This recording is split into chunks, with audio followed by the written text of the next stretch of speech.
Hey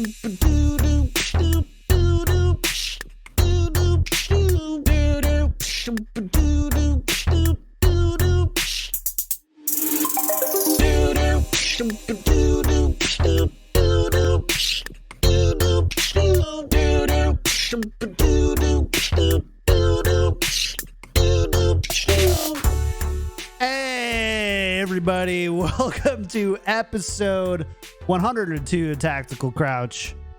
KickedTripod here, joined with Yiska and Volamel. We're recapping week 15. I don't know what the happened this week, but hit the fan. Neither does Yiska. That's the whole point. That's if you got anything from the show, Yiska doesn't know anything.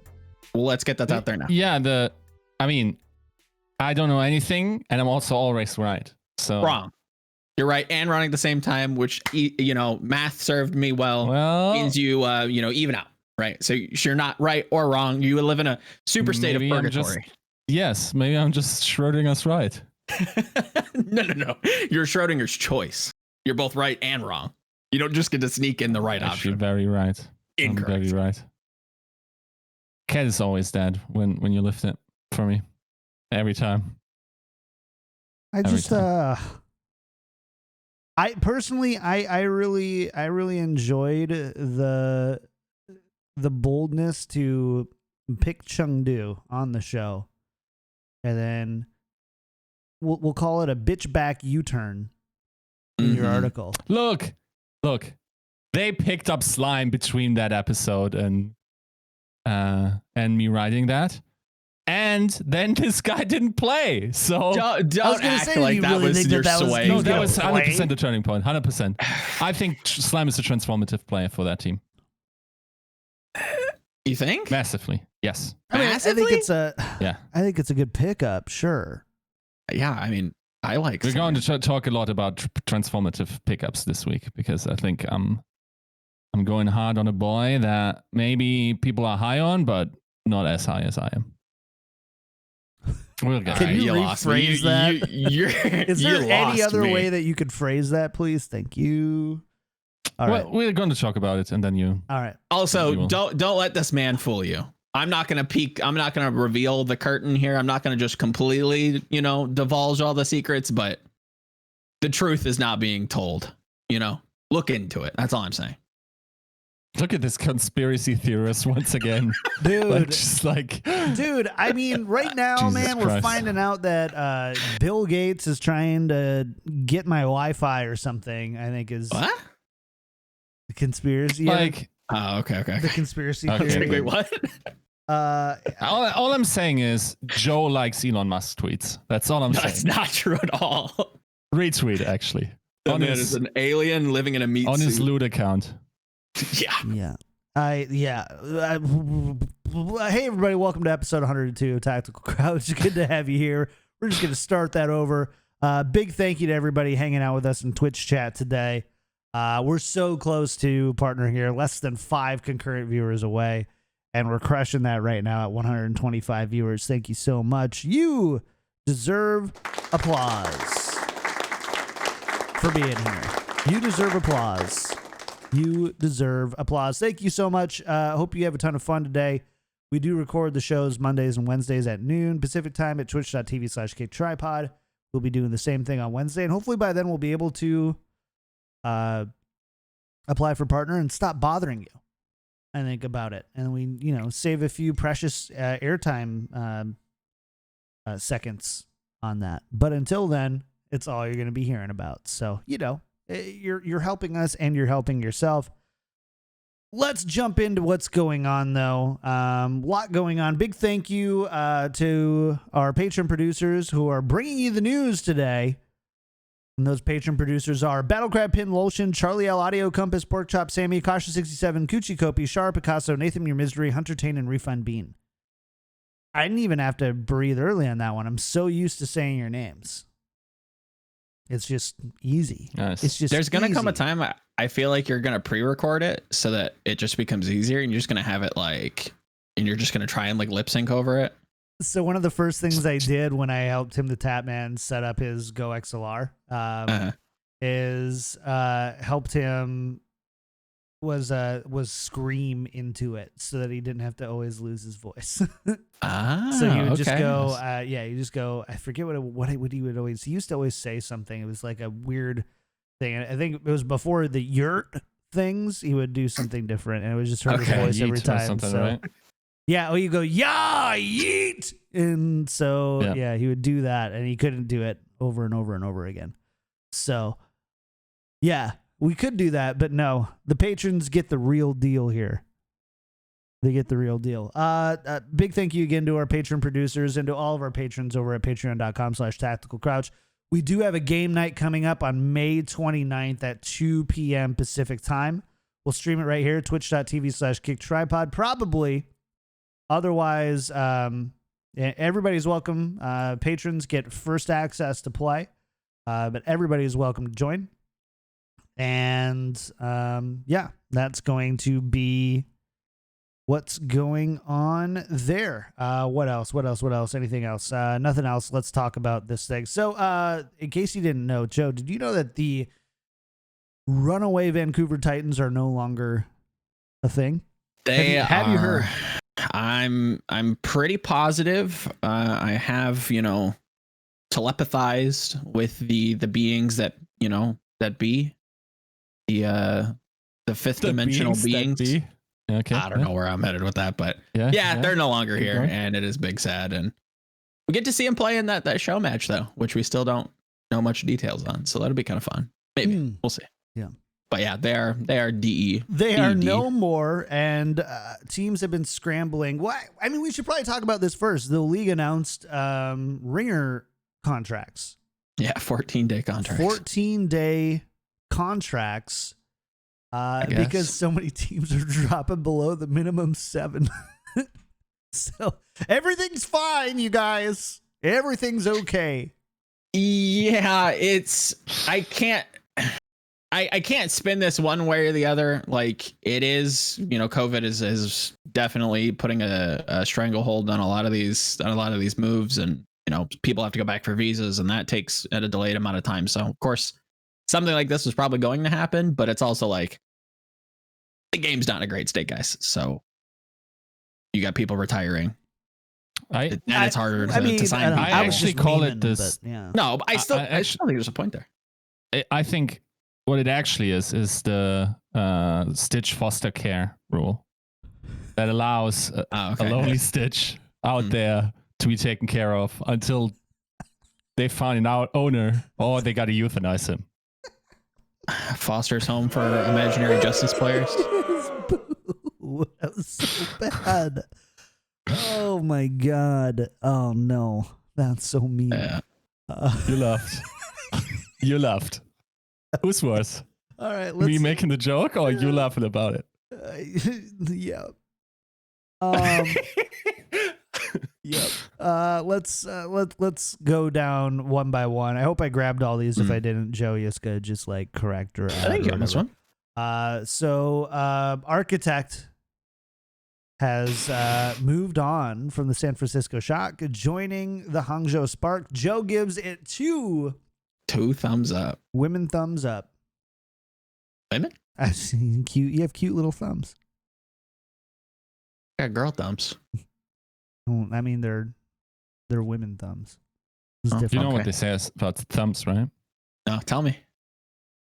People with very short thumbs have very short gaming skill. Oh, nice. That's also true. Wow. Don't tend to spend a lot of time on games. You know who also doesn't spend a lot of time on games? Bazzy. Oh. You like that? Got it. Bazzy also retires from the Spark, sorry, and then also leaves.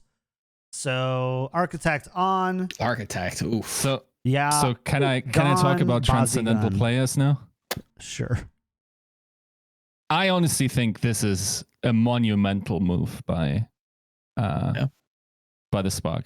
Not gonna lie, an Architect that starts will be an MVP candidate. Of course, like we are at the halfway point of the season. Yeah, this kid is nuts, and this kid is like massive. He has massive meta resilience. Mm-hmm. Surprisingly super enough, flexible. Yeah. I think his fault is not requiring his coaches to field him more, but based on like egoic desires or whatever. He just does whatever's best for the team, and that's why you don't see him as a starter as much. So I see him while other players require starting times in order to function and feel desired by their team, by their coach, whatever.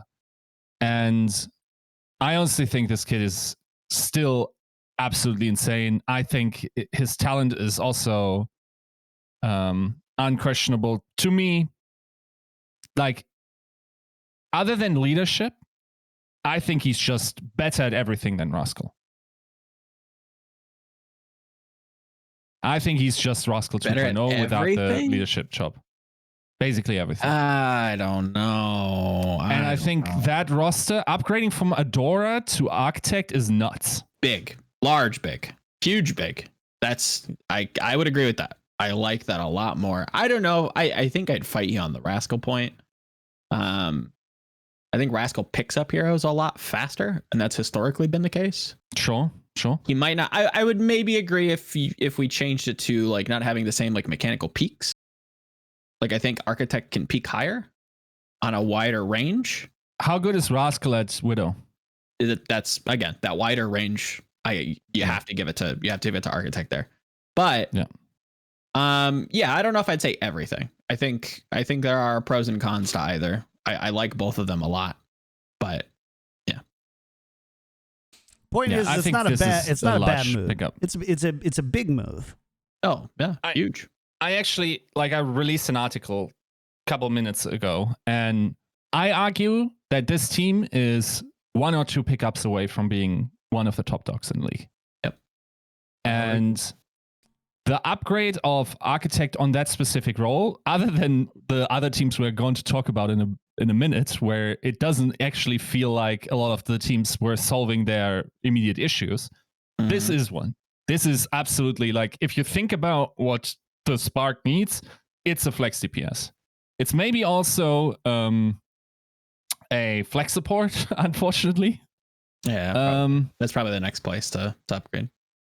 Yeah, and then I would say off tank, right? I mean, I guess I like Rhea a lot, but I don't know. I think you'd have to get like a really big flex tank. Like you'd literally have to get Choi. Like if you got Choi and like really made this an X6 reunion, like that'd be the kind of caliber player that I think you could. Sure. I mean, Choi is an upgrade over many people, almost everyone. Yeah, 100%. Like who else? Who in mind do you think? Janu. Yeah, again, like that's the type of caliber of player that like you're gonna need to replace somebody like Rio with. Like I think he's like high enough that it's like, well, you could upgrade, but it's gonna cost you like a lot. So yeah, it would be interesting to hear if they actually put in a bid for Janu. Doesn't seem like it's the case because he's in Washington right now. So I don't know. Yeah, to your point though, Spark got a lot of potential, and we'll see what happens with some of the Chinese players on the bench. Maybe Hero Pools isn't the best time to try him out.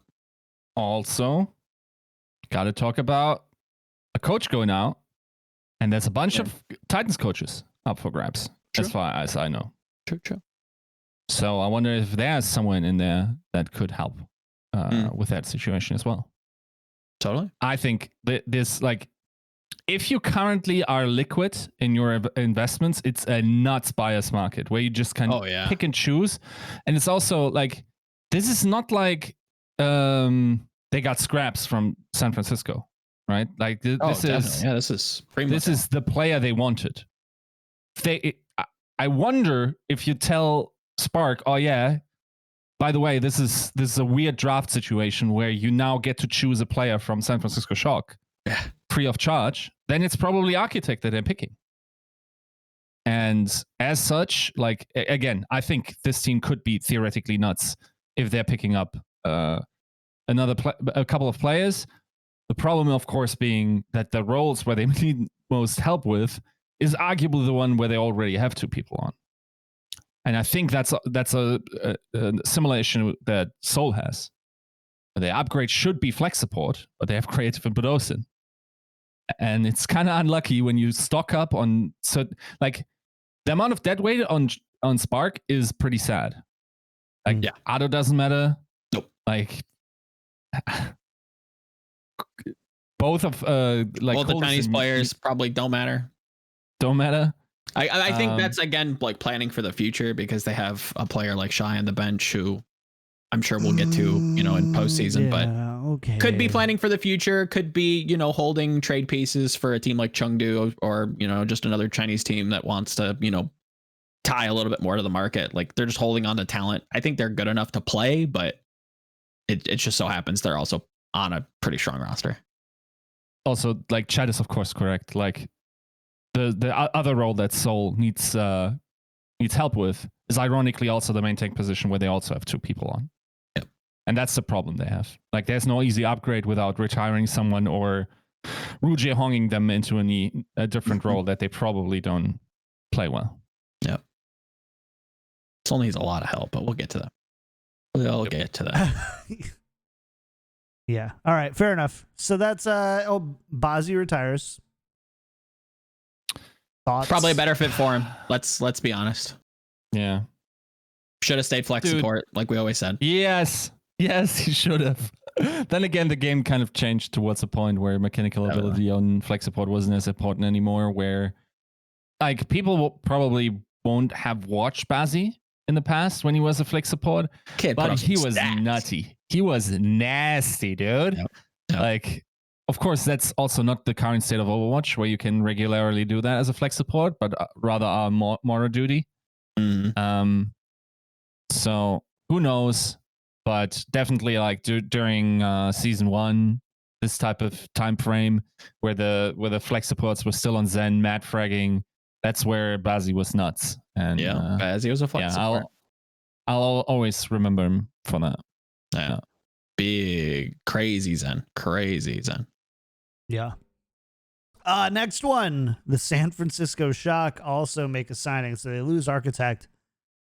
They bring on Joe's boy Twilight, and Joe's a happy camper here. So what does this mean for the Shock here? This means, it seems like maybe this is going to be a hot take, especially for a couple people in chat. I saw this kind of being tossed around in the pre-show. I think I don't see a world where Twilight doesn't start. I think he's just kind of a starter now. Yeah. That's how good he is. Should be. I think so. That's not the Violet's nuts too. Right. Yeah. That's not a diss to Violet. Violet's, again, one of the better flex supports in the world, like within the top 5 for sure. Twilight though is just a different caliber player, if not, within the discussion to be the world's best flex support. And even last year, I'd say maybe even the world's best player. Granted, before that was my vote going into MVP voting for regular season. That was before like the final performance where Choi really steps up and Sinatra kind of solidifies himself. But yeah, I think I really high on Twilight. Been high on Twilight for years now since the boy was playing Sombra. Yeah, one of my favorite players for sure. See, very happy to see him on Shock with Krusty and what a team. Yeah, that's the thing. How is the interaction between these two minds? That's my question. Because with Twilight, you get a top tier coach onto your team. That's what happens. Do these ideas of Overwatch embrace each other, or is there friction? And I assume they kind of hashed this out before the recruitment. But while it might look like a side grade, I think this huge infrastructurally is a huge upgrade, but not immediately. For the simple fact that you probably don't want to necessarily replace Moth as sort of like the brain of the lineup. And you also want to feel super, so you're not coming in Korean. And I assume that will take some time for Twilight to get up to speed. Unless I'm super mistaken, has never played with a hybrid roster in his career. Yeah, no, I don't think so. So interesting. But the thing is, what this communicates to me I was concerned, dude. Like when I see Architect is leaving, Yeah, I'm thinking this is a team that won it all and now Lost their MVP. lost the MVP, but also like maybe they're just reducing costs because they had to like you're not going to keep people on the same contract after they won the league, right? Yep. So assumption being with the stacked lineup that they had, the large lineup that they had, they were definitely above the luxury tax limit. That is my strong assumption that was the case. So now with the economic situation, you see certain moves in the market and you're like, oh, God damn it, dude. But them making a move like that to a player that knows his worth, you're not going to lowball Twilight. This boy had offers. I can almost guarantee you that. So with that in mind, I think this is almost a future investment. That's and fair. They just gave him Sinatra's contract. I wonder what the deal is between all of those. The subliminal message to me says we are a championship winning roster, but champions must change too. And that's kind of what Krusty had said in that Twit Longer. He's like, yes, I didn't want to change. I didn't want to change the roster, but I kind of learned that you have to. And to your point, this is a letter of intent to the league that says, look, we're going to defend this move right here. This is our message to you. We are defending this title. We're planting our feet. We're not going to budget this out. COVID is hitting us as hard as it's hitting anybody else. We're signing Twilight. We're going to the playoffs and we're winning another title. Yes. That's what it communicates. That's their message. I'm not saying that's what I think. It's hard to say right now, but that's what they're saying with this signing, in my opinion. Yes. Unless there's like huge other roster moves and especially departures on the horizon, which I wouldn't know about. But like other than that, that's the communication that is happening to the market is like we don't mess around. You better invest or get clapped. And isn't every team that isn't Justice though saying that right now that signed a Titan player? Yes and no. Like that's didn't put him on a 2-week contract. Yeah, I think Seoul signing Slime.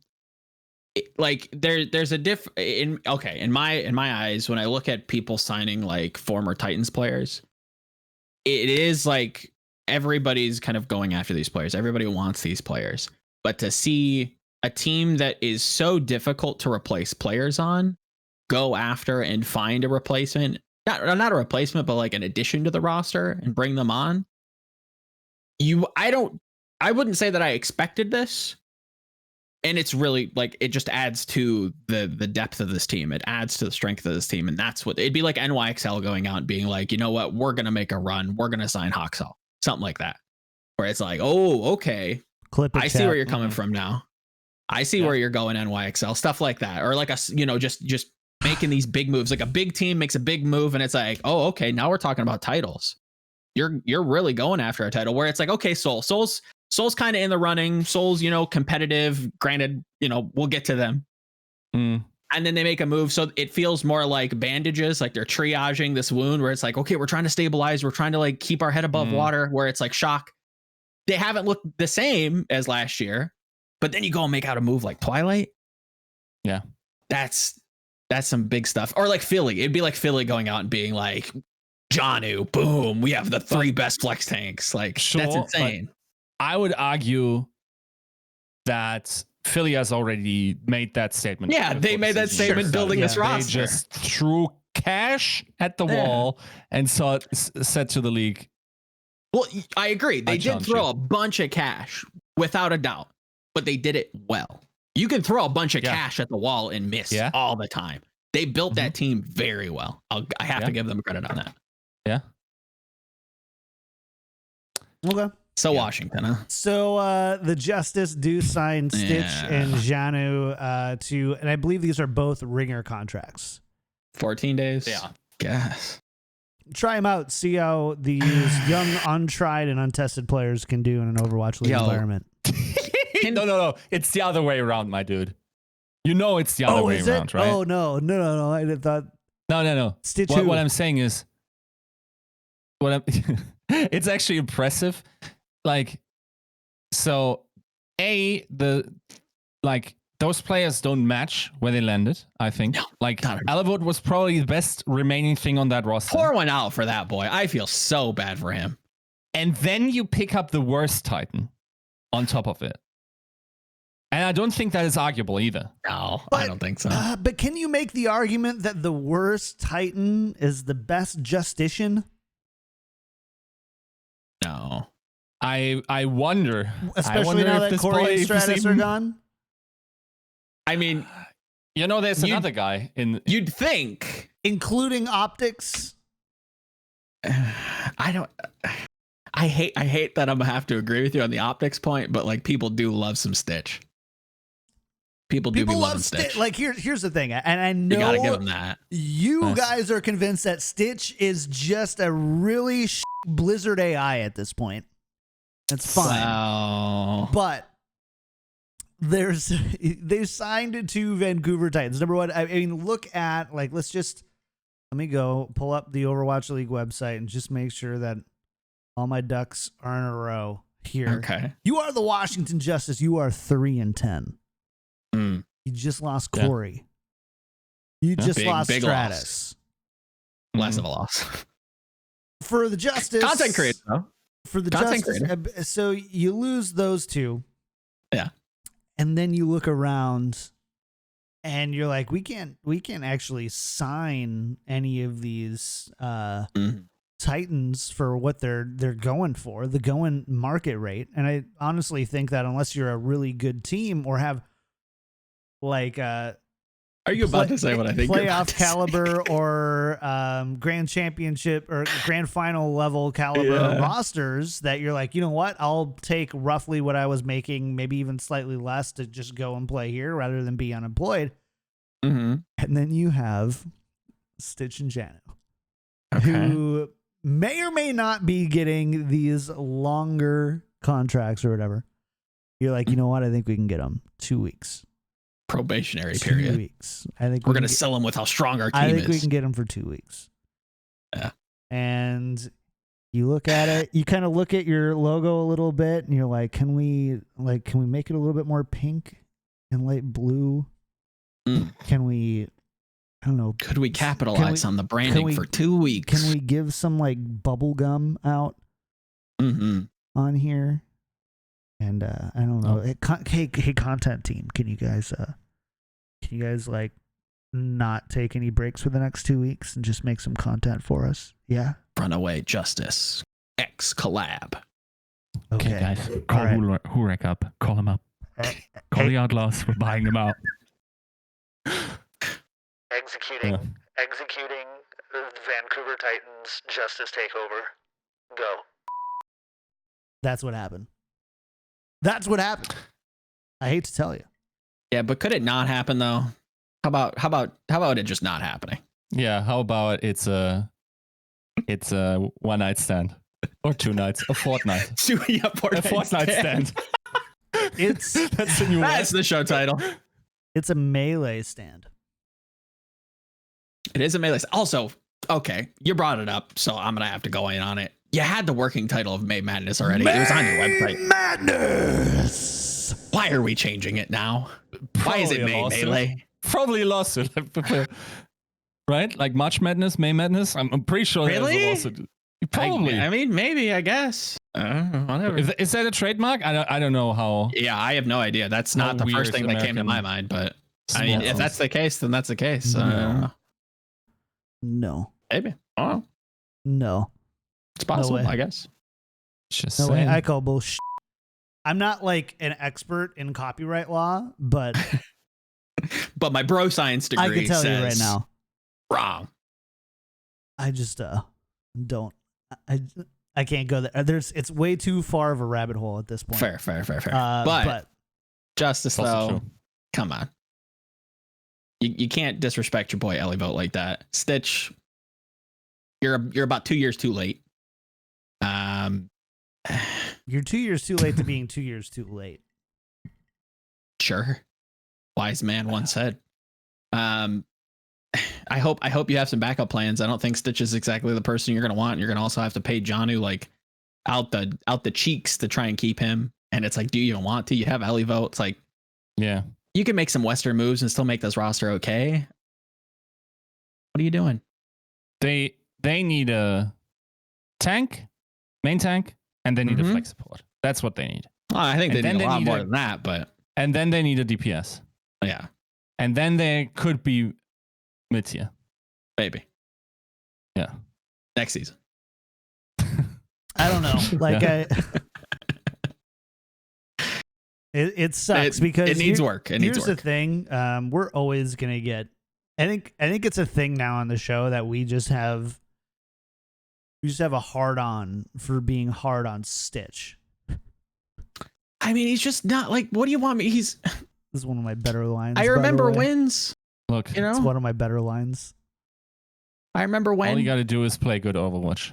Yeah, he was okay back in the day. Now, not so much. I don't know what you want me to do. I can't change what's happening right now. He's just not very good compared to the field. Sorry, guys. Eska just absorbed the soul of this boy.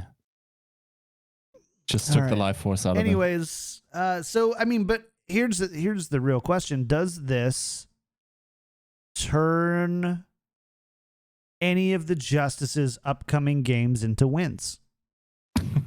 No. Did they buy wins here? No, it's gotten so much worse. It's gotten so much worse, actually. Like, beforehand, you could say, okay, Boston is like definitely the worst team in the league, and then Justice.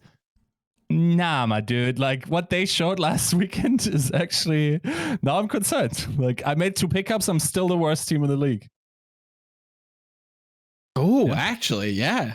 You might be right. With Boston, with Punk, and kind of the Renaissance. True. They went the exact opposite route. Oh.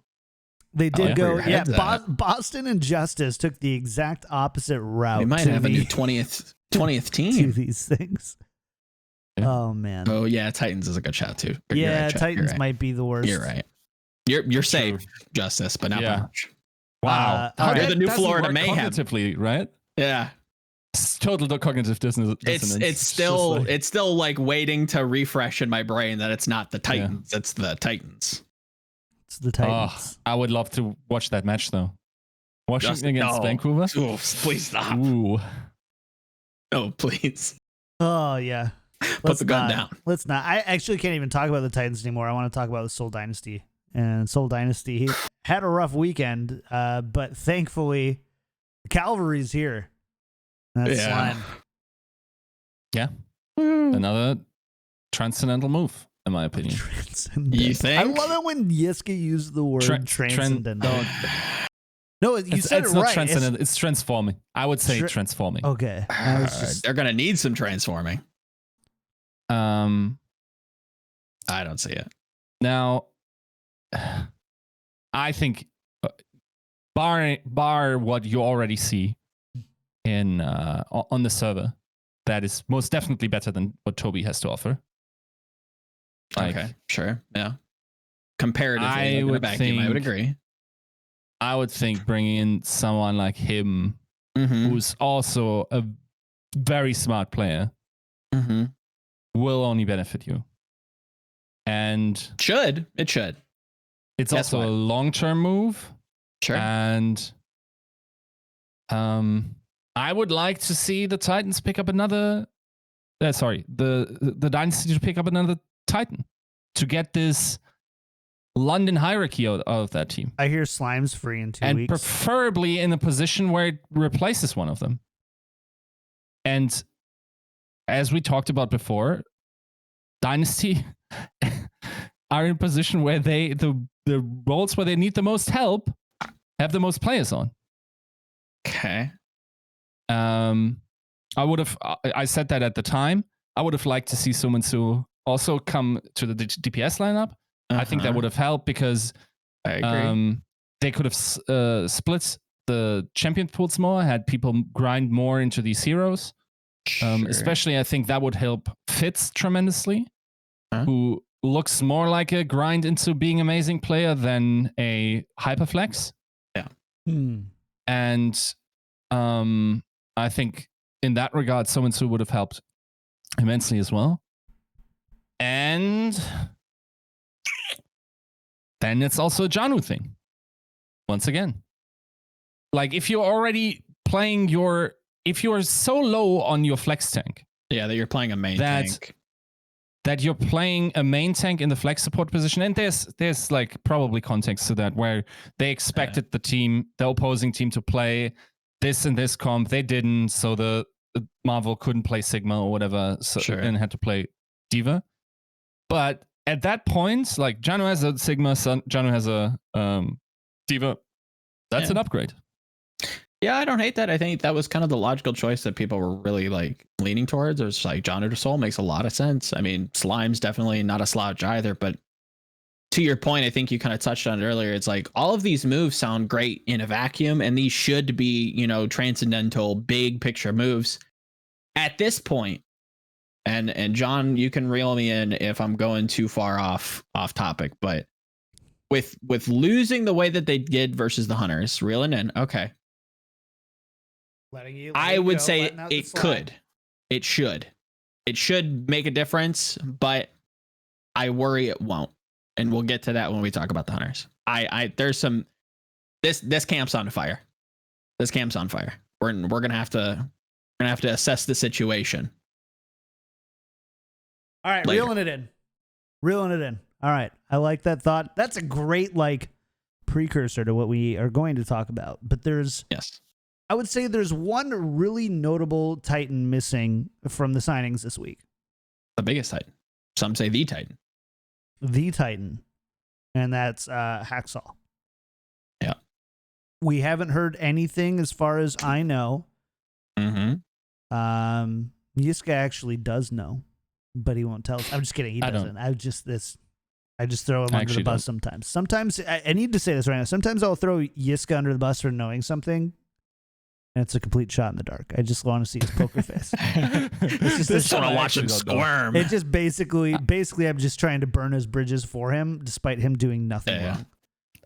So, yeah. Anyways, so any word, any idea, where do you want to see Hacksaw end up, and which Valorant team is it?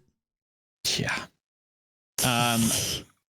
I won't completely give away the entire article, but I thought that it would have been very poetic and an equal statement of an intent for Shock to pick him up and say, cool, we lost the 2019 regular season MVP, but we just signed the 2019 Rookie of the Year, who also has a flexible hero pool, very similarly to Sinatra, and has the same star caliber potential. Like, it would have just been like cut, paste, different personalities, different players, obviously, but like, you kind of see where I'm coming from. Like, that would have been like crazy. Yeah. I think this NYXL Huxel connection is kind of interesting because on the surface, it doesn't make sense at all, does it? No, Once again, we have a team that has already a double role covered in terms of the flex DPS with Who Are You and Libero. Libero is still a great flex DPS, arguably one of the elite ones, just doesn't get to see the light of day as much as somehow other people in his position do. They have invested a lot in Who Are You, and the only reason you pick up Huxel is if you stop believing that Who Are You can get there, and you see that it's a sunk cost fallacy. That's the only reason. Then I wonder, how do you get rid of Who Are You then? Who's going to pick that boy up from you? Now, if I'm not mistaken, NYXL theoretically has a lot of space on the roster. So they could just sign So you could go 3 flex DPS. That would be a shame. That's a lot of talent. Still, but there again, like NYXL, that's a team that's known for kind of hoarding talent. I'll also say, just because people follow each other on Twitter is come on, guys. But we're reaching. We're legitimately a thing where teams tell their players now to follow random guys on Twitter. just to make it less obvious and just to troll people. Yeah. You're all getting hydration mommed, basically, is what I'm saying. Yeah. So, in that regard, I think it would add, because there's not a team I don't think there's a team that's not being improved by Huxal getting there. The only team that arguably the opportunity is very low is for Paris, because they already have a potential superstar that they wait on. Yep. Almost every I can't think of another team that wouldn't benefit from Huxal joining them. Of course, you have to consider the language barrier issues, and then also chemistry. Sure. Always a limiting factor. Also, we have to consider Huxal only ever played in that team, so we don't know what the if that fits everywhere. And we've already localized or definitely found out that there are players that need a specific environment to be absolute world class, and if they're not in that, then they're not nearly as good. You're selling me even more on like Huxal the Shock, like taking somebody like Huxal who kind of needs like a parental figure more than like a coach per se. He kind of needs somebody to just like babysit him, and putting him with like a person like Krusty, who I'd probably wager he could do both. It's actually nuts. It's like that's the key to the universe at that point. Like that's insane to me. I don't think, and I don't want to undersell Pagion and Andante and whatnot. Sure. I think Huxal has a lot to gain from an interaction with Krusty. I also think Runner's understanding of the game is actually very underrated. As a scout, as a tactician, okay. I don't think he's much worse in that regard than Krusty overall. He just I think has it's probably career paths. different. Yeah, I'd like Runner as a GM. Like if I was gonna build like a team and I had like a sizable budget, I'd probably pitch that to him and be like. But he also understands the Overwatch at that level. Yeah, I think he knows. That's the thing that a lot of people don't realize about Runner is not just that he's the guy that punched out a ceiling, is haha goofy, and also has that appeal. Yeah. And also was fortunate enough to marry a very smart wife. It's also that he's very smart. Yeah. In multi-dimensional smart, not just business smart, street smarts, but also Overwatch smart. So we're being reeled in, Joe. Reeled in? I think that's just you. To your point, though. Yeah, I agree. All right. We're reeled back in. I appreciated the Did you point, like my fish impression? but we're 40 minutes into the show and we haven't started recapping the games yet, and I want to recap the games. Do we have to? We have to, and we're gonna start with none other than the Chengdu Hunters upsetting the Seoul Dynasty 3 maps to none. Yiska, you have the floor. Called. Incorrect. Okay. Let me explain. So, I go on this show, and they ask me, "What about Chengdu versus Seoul?" And Joe explains to me that he thinks this will go to dive. So naturally, I'm like, okay, this is over. This is out of the gate. It's over. Because I'm convinced there's very few comps Seoul isn't trash at. And the Hunters are pretty bad as well, but they're not bad at dive. So my mind goes tick, tick, tick, and says, okay, there's a possibility. It's a little outrageous. I even said at the end of the show that it's probably not going to be in my preview article, which it wasn't. Then Slime picks up Seoul. That's the way to, or he tries to, right? He tried. Yes. And that changed a lot for me for the reasons that we mentioned. Now, chat, let me score, okay? So I say Chengdu wins, Seoul 1-1. Mm-hmm. Joe says Chengdu isn't going to win. Mm-hmm. And where's the say? Did you say something else? Anything else? Just said Seoul's going to win. So just by basic math, Mm-hmm. Chad, who is more right? Someone that has the guts to come on this show on the main stage? Yeah. Somebody who got peer pressured into making a prediction that he ended up flipping on in an article. The waffle. And then wants to talk to me about that. Here's the thing. So, hold on. I'm mediating this for a second. Yiska, you came out and you made a bold prediction and you justify it. You said you think that Chengdu can and should beat Seoul. You brought up some good arguments as to why. And then you tucked your tail behind your legs like a little bitch. And you didn't do that very well. I didn't get the out of that one. And you reneged on your article thinking that Slime was going to play. Yeah, he was going to win 2 maps by himself. Yeah. So, naturally. Therefore, you are awarded no points. We have all become dumber. Because of your prediction, and may God have mercy on your soul. I have 0 points. I understand. +1, -1 equals 0. Mm-hmm. Joe thought it was outrageous, therefore gets -1 million. That's fine. I win. Wrong. Nobody wins. We all lose. Let's be real. That's actually where we can all come together, embrace each other, because that was the part directly after the point where we said, if Chengdu wins against Seoul, Hero Pools is trash. It's over. Nobody can come out of our face in again. Yep. And they didn't just win, Joe.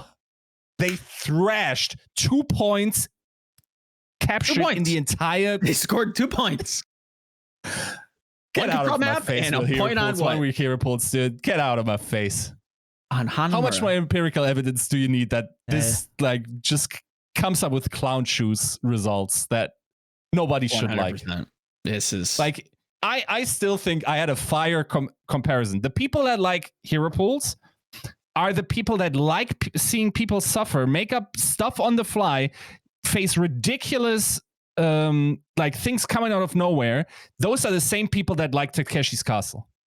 Mm-hmm. You are watching sports like you're watching Takeshi's Castle if you like this. Mm-hmm. Get out of this league, please. Like, you're looking for a reality show. Keep up with the Kardashians instead. This is not Overwatch. It's ridiculous, dude. Out of here. All right.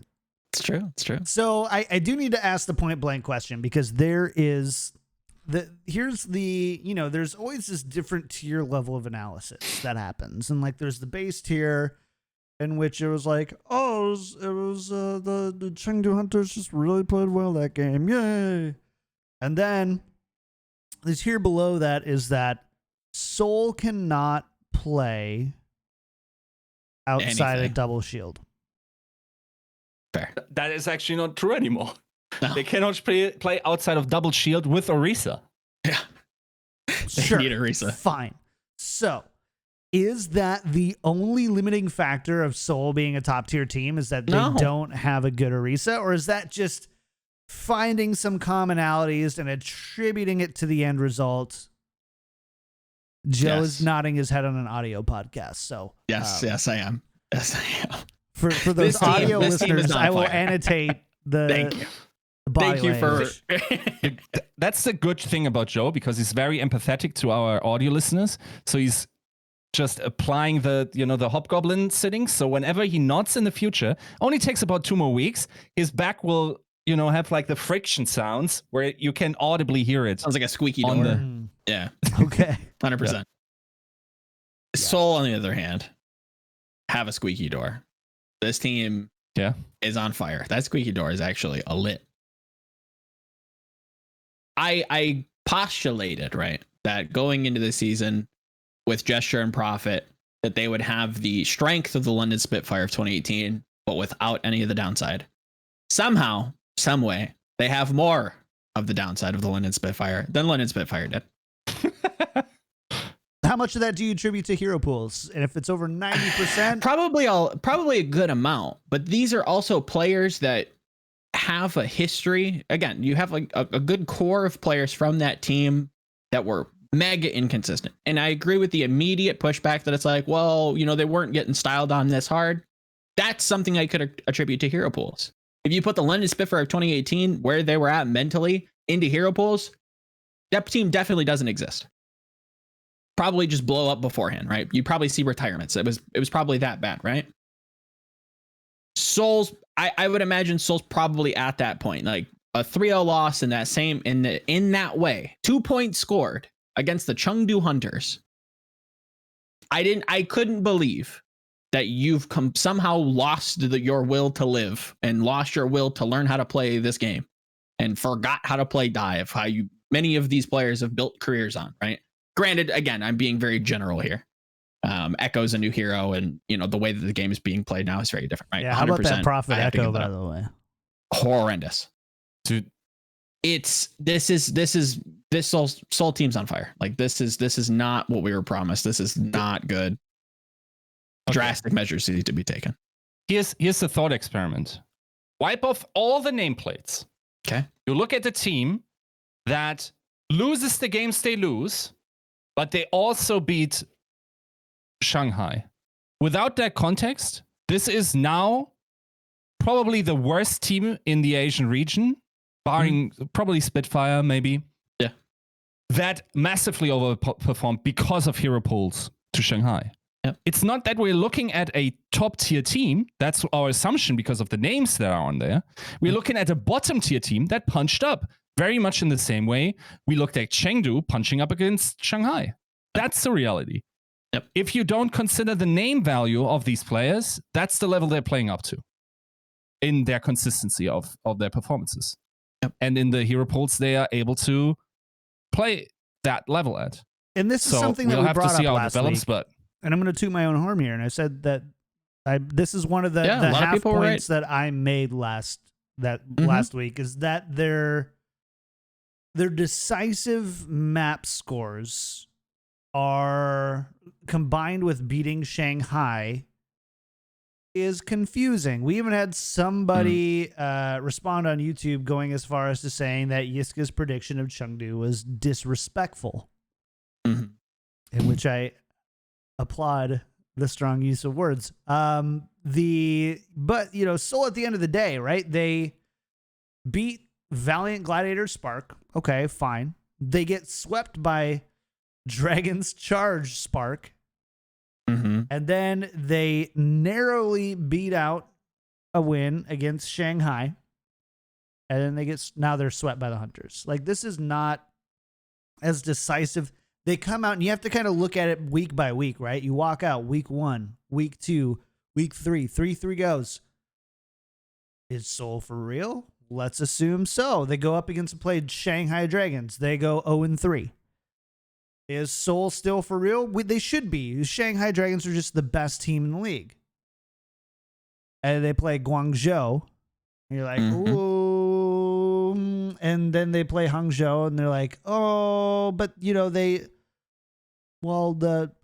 hero pools or something. I can't remember what the excuse was that week. Hero pools. They come genuinely back. Hero pools. It was Echo and hero pools for me. That was my excuse. It was like, well, maybe it's just too much all at once. Maybe the inconsistencies can go away. And then they come out and beat Shanghai. It's like, whoa, I was right. Just kidding. So you go back then again. Then the next week they come back and they play Shanghai. Yep. And they beat them 3-2. In the course of 2 weeks, they have rebounded against the Shanghai Dragons, who they were swept by, to win in 5 maps. What astounding resilience. This is a great team. I love this. The Seoul Dynasty have to be for real to show that type of resilience after 3 confusing losses, but really only 1 week of inconsistencies. That's the narrative that happened, and that's how people have seen it. But when you actually just look at it, it's just like, oh, they beat 3 good teams, and they got spanked, and they stole one from Shanghai. The thing is, that's why I hate hero pools, because if if you look at the results, this and in the vacuum without hero pools, this could very easily also be a former world champion core roster in Gesture Prophet and Podosin, just not feeling very motivated anymore. They come into the season, how motivation is high, then the grind starts, they start losing, and then, there's the perceived best team in the world coming on. Now we want to show them what's up, and then they drop off again. That is also a very possible totally explanation to all of this, that it is genuinely motivational issues that we also already saw last season on the Spitfire. Yep. So I wish the impressions we had was less muddy. I don't think that is something that should be solved with access. That should be solved by gameplay. Gameplay should be able to tell us that, and it's not currently. No. Yep. And that's what we bemoan when we don't get the narratives. But yeah. Yep. And we're doing a quick reel back in here because we're not going down the hero pools discussion this time. Nope. We are actually instead going to discuss the Vancouver Titans week. A lot of people have questions about, hey, what's post Runaway Titans look like? Bad. Not great this week. Titans go 0-2 with an 0-6 map differential this week. And sadly, it wasn't, I think, as close as anybody wanted it to be. Nope. They had, I think the big one, I think everybody knew playing against the Fusion 3-0. Sure. But the Houston Outlaws was, no offense, Outlaws fans, was the test to see if this is a team that is currently ready or improving at a pace that they can compete with some of the bottom tier teams at the Overwatch League level. And let's be real about a few things. Number one, you got thrown into this. Yeah, it's a lot not the of players. Ways. This is you can't just chalk it all up to that. They've gotten thrown into this. All hope is not lost. But so far, they played last weekend and this weekend with this roster, right? So they played Justice, Mayhem, Outlaws, Houston, yeah, and then 3 of the Fusion obviously are top tier, but they played 3 of the bottom tier teams and took one for 10 or one win out of 10 total maps. That's and that there's the spreadsheet we're working off of. It's concerning. They're not in a good spot right now. No, they're not. Let's be optimistic though, Joe. You got any brights? Oh God, no. Do you have any brights, Dalton? I think these players do have potential. I give no I take nothing away from the players. They're doing as best they can. They all have potential. This is not a team that was set up for success, even in the slightest. I do not see them winning a match. This new roster will not win a match, and that's not the players' fault. This is completely from the organizational standpoint. You've done this. This is your fault. You acted too slowly. You didn't keep your championship caliber roster somehow intact.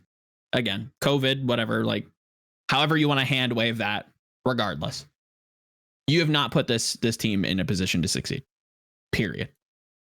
I can't blame the players. I really can't blame the coaching staff. This is an organizational problem. And it's kind of a wash. The season's a wash. And you're just kind of fielding this roster because you have to. They're not going to win.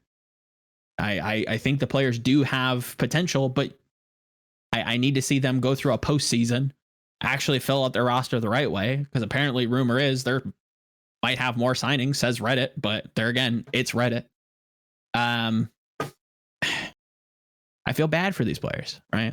It sucks because they're not bad. I don't think Suna's bad. I've been, pleasantly surprised with some of the old guard kind of coming out and showing okay performances. KSA so looks what you're okay, saying but is he's that on a this massive is properly, if this was a team that was just, we got a 21st team, here's the team. They got 2 months before Overwatch League starts to practice together and play. This is a team that would at least win an Overwatch League. Probably. I think if you, I'm not saying they're a top 10 team. Yeah. I think if you tinker with it and you give them a little bit more time to really cohese, or coalesce, maybe would be the better word, I think they'd be okay. But being thrown at the wall in the Titans like stead, or Runaway stead, I guess you call it now. Yeah. What do you do? Just to put it in perspective, if they lose or if they don't win basically May Madness, then they will have doubled. May Melee. They will have doubled the losses that of the organizational history. Since like, old Titans had 5 losses, now they have 5 losses. Yeah, that's the like, it's diametrically. Okay. It's not even just diametrically opposed. It's they are worse than Titans were good. Yep, that is nuts.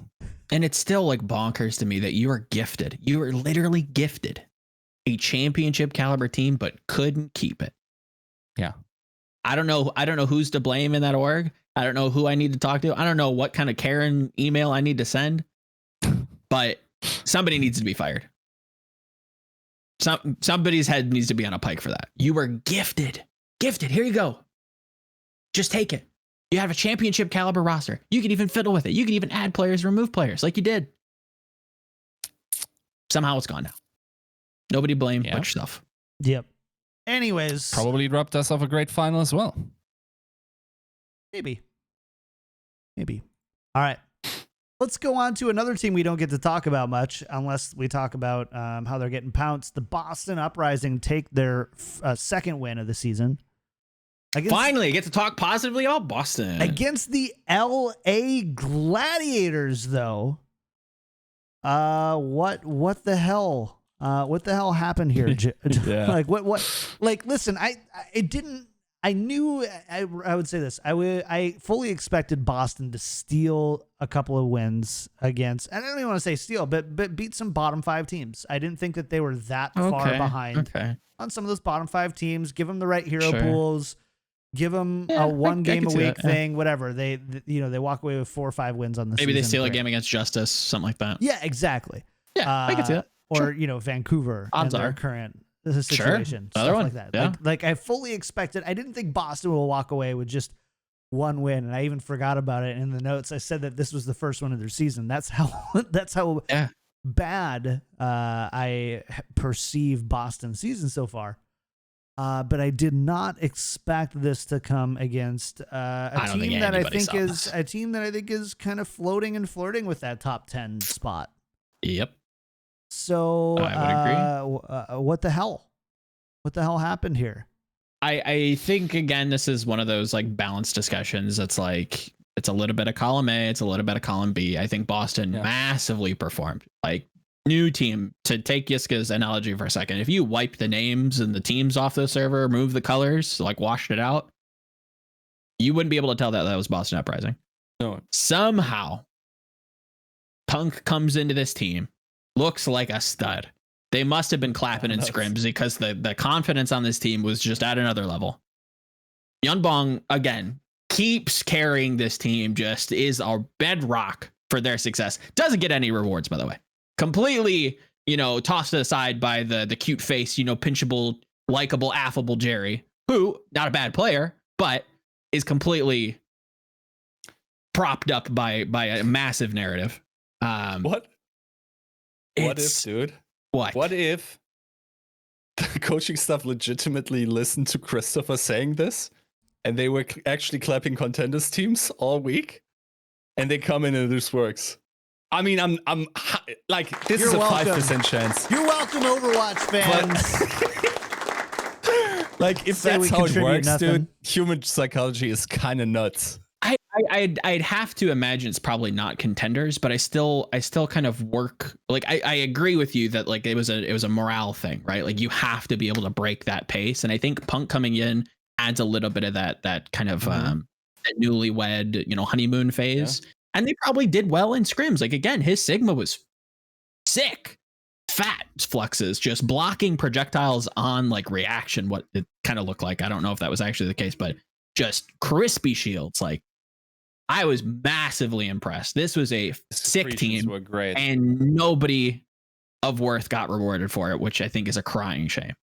That said, that's all the negative things I'm going to say about Boston. Boston looks very good. I hope, please don't rob me of this, Boston, that you continue to perform. I'm so tired of talking down on you. I want you to be good. Saying bad things on this, like despite popular belief, like we don't like saying bad things about teams. If everything was good in Overwatch, I'd be a much happier man. Usually co-hosts, we love saying bad things about each other. True. But teams, no, we don't like it. Stop being bad.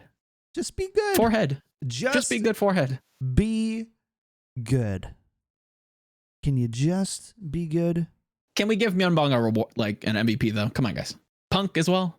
First game. Give it to Jerry though. How do you give it to Jerry, dude? I'm so over it, man. Who decides that? Really? I don't know. Like, okay, like real talk. Someone's got to start taking this seriously. If this is a metric where we say X player had X amount of MVPs, even in these situations, how is everyone clowning on this and trying to build this guy up as like a narrative or something? Like Jerry's been okay. Myunbong is a way sicker story than Jerry ever was. Yes. Like, come on. But his name isn't. But he's good. cute. Yeah, he doesn't crumble. You can't monetize Bong. His cakes. You can't hashtag legalize it with a name that has the word they the give it English to Punk. for Bong. And punks. Punk.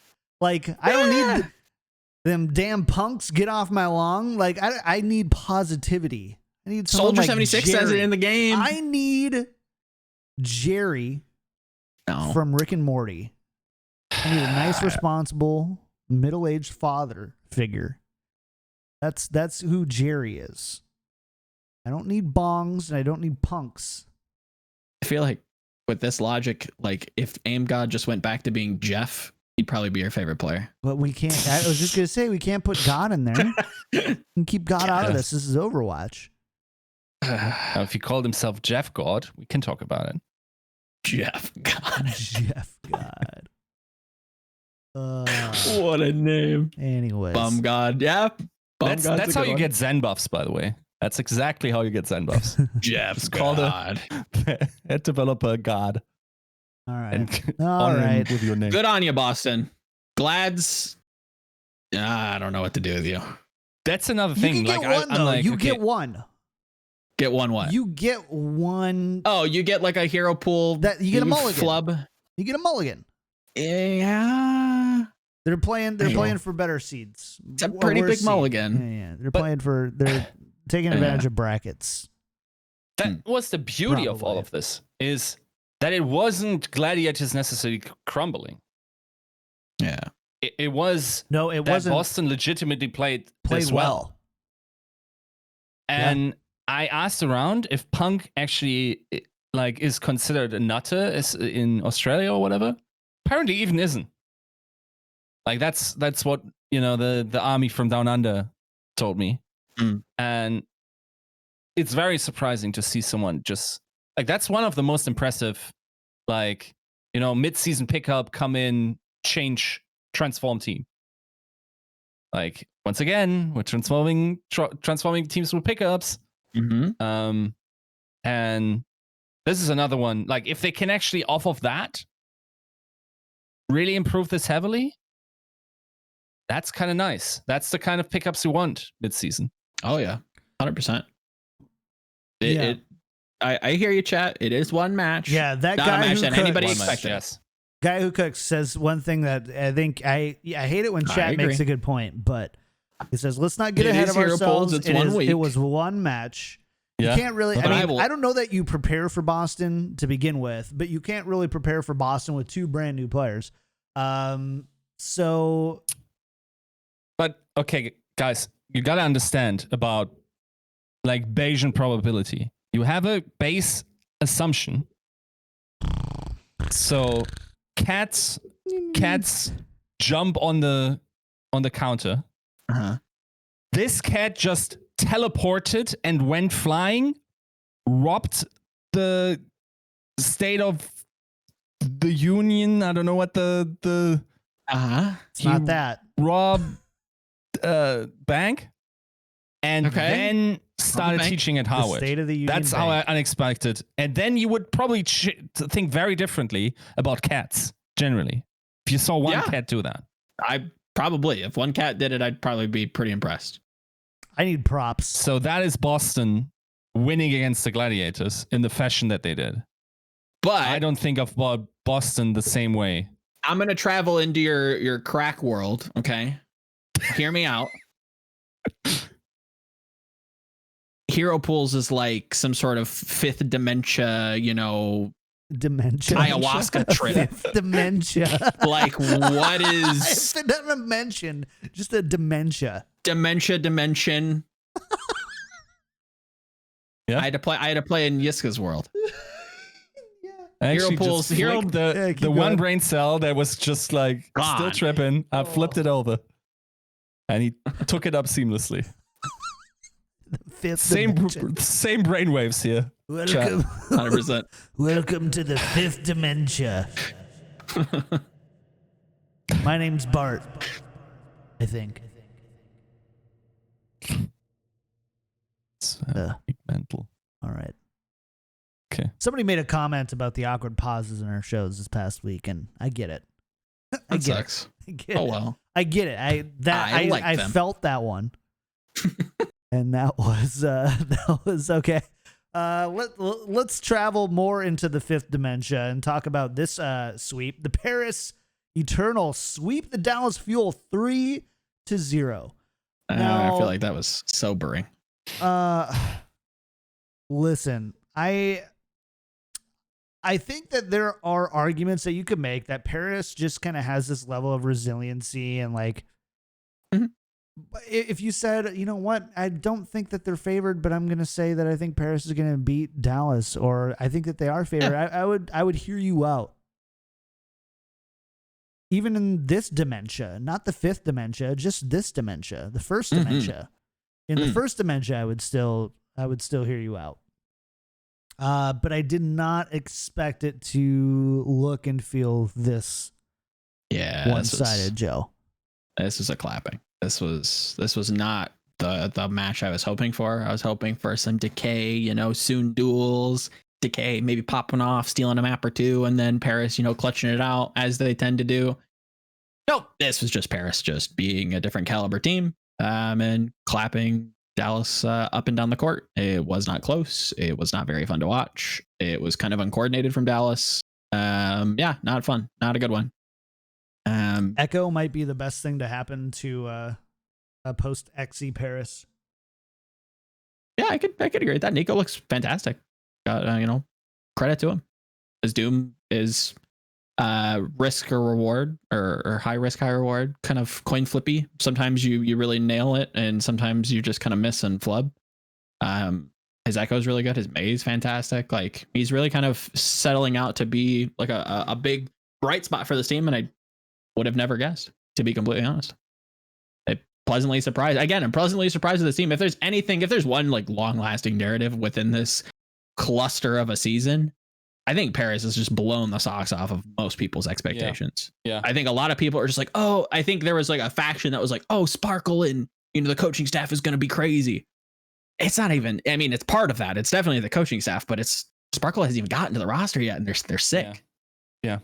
I'm kind of like reluctant to even see him put into that team. Hopefully they've been scrimming with him. It sounds like they have, but do you really want to change things? Hopefully you can just plug him in and it works, without a hitch, but I think they've got a great thing going, even with the players that they have. And if you can, again, if you can put in Sparkle and he just like cruise controls with the team, they're a contender. They might be like the Philadelphia Fusion of season 1, that kind of dark horse award. Dark horse in the fifth Dark dementia. horse award.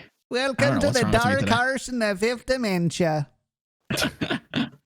It also just illustrates the point that, like, when that was still a narrative, like, Korea against the West and this type of thing, where our worlds hadn't grown together as they were.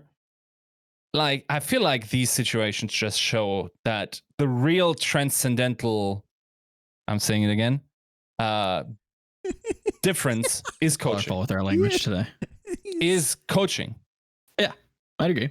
Like, if you can make Ben Best look like this and Nico look like this, Nico, who literally has been in Overwatch since day one, where he won a 2015 tournament. Like, he legitimately won the first tournament. Look it up. Yeah. He won the Melty. first tournament with Melty. Yep. If you can make this guy look like where you have to question if Sparkle is playing Doomfist, then something is going on there, and something's in the water in Paris. And the same was true for Sinatra and Super with Krusty. Mm-hmm. Yep. And the same was true with Node and the Boston boys over there. No. It's coaching, dude. But that's the thing, is it's not just coaching, it's having a good coach meeting the faculties and the right, being at the right place, the right time with the right style for the right players. It's kind of like a perfect, not a perfect world, but like you kind of have to, it's the puzzle piece fitting. Right? You'd agree with that. Yeah, but like some of these the coaches do it to too many environments where it's like, sure, I think the better the coach, the more puzzles they can solve, right? Something like that. Yeah. But I agree. I think coaching, like, they're worth their weight in gold. The Krusties, the 9Ks, the Paris staff in general. Like, it's hard to really even equate who's kind of the architect there is at 9K. Just that staff in general is just next level. Looking at Valiant, I think they've done a bang up job with what they've got. Yeah. It's coaching. It's coaching. If you can get that good coaching staff, if you can build out a roster that really makes sense in terms of coaching, it almost doesn't matter sometimes what kind of players you give them. They're going to perform like way higher than you expect them to. Yeah. And it's also, it allows some players to just become the type of individuals that you want them to be, right? Like Sinatra. It's not necessarily even a drive difference, apparently. It's like the difference is guidance. And this is where we are behind. And we also let a lot of, let's call a spade, snake oil salesman in. I sympathize with some teams that may have suffered that because we're so like, it is such a big, circus. It's such a big pony show, the Overwatch League, that's, there's no precedent to really tell who's good and who's bad. Mm-hmm. So I, as an org, like I kind of feel for him and say, I hope this guy or gal knows what they're doing, because there's really no resume here.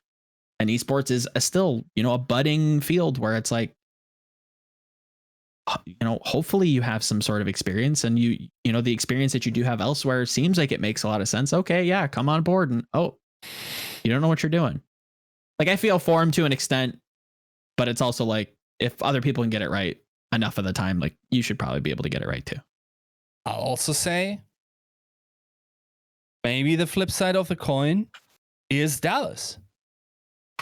In what way? Because they've now been clapped by Paris. Uh-huh.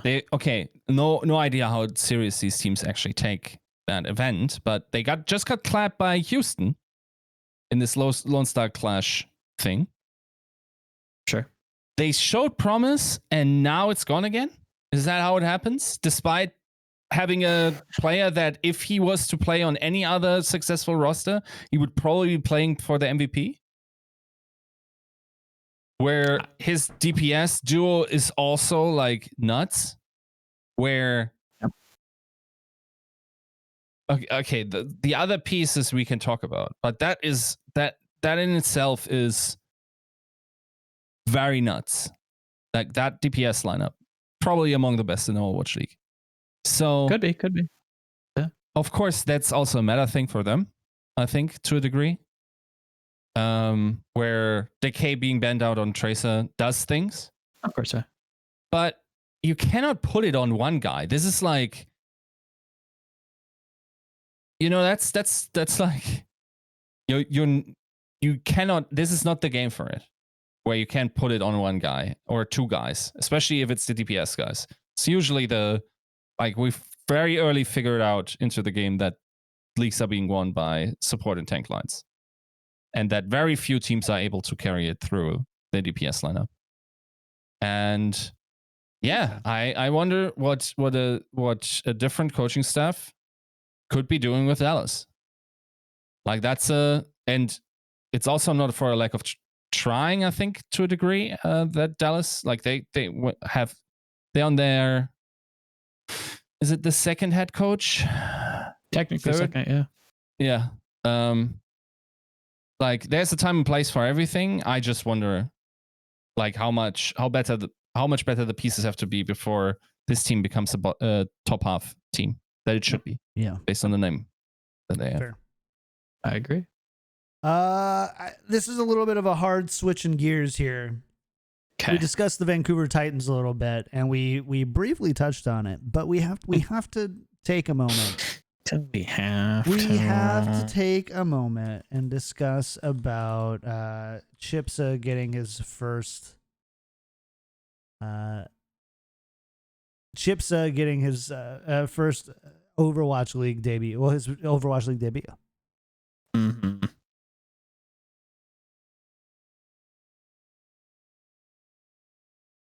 Yeah. That's Overwatch was played. Overwatch was watched. We can say there was some Overwatch was watched 50% more than Overwatch is usually watched. That's true. And large increase. Makes you wonder what could be if we had more people like this, or if we kept the people that were like this crazy in Overwatch. Yeah. What happens when you build a star? You build drama. So what'd you get? You get a 14K increase. The Fran. That's the thing. Like, where there's light, there needs to be dark. Yeah. Otherwise, you cannot see. Like, without background, you don't see the stars. I guess the problem with that analogy is that like we're shining a spotlight and Blizzard is Batman, but they're just like, huh? I don't. Where's my pizza? I called Papa. John said the pizza was going to be here. I'm going to Pizza Hut. They're just they don't see it. Okay. I'm sorry I brought up ChipSa. I didn't. No. I didn't know. I mean, like he showed up, he played. Much. I mean, I don't hate it. It was just like it's Vancouver, it's ChipSa. It's like you hate it. It's okay. It wasn't even that great. It's all right. Yeah, like let's be honest. Like it's like ChipSa has built this character up, and that carries them. The way he sold it wasn't that nice. I mean, the performance. It was kind of fumbled in the interview, if we're being honest. Can we? You thought I didn't even watch the interview. I thought the interview wasn't horrible for the bit that I heard. I don't know. There was no finesse to it, really. It's better. I'll take anything at this point. I'll take any kind of. That's the thing. Yeah. Anything is better than what we have. But okay, so that opens up a whole other problem. There's no skilled showman in Overwatch. That's the thing. You know who the best skilled showmen are in Overwatch? Brennan Sideshow. And then it's.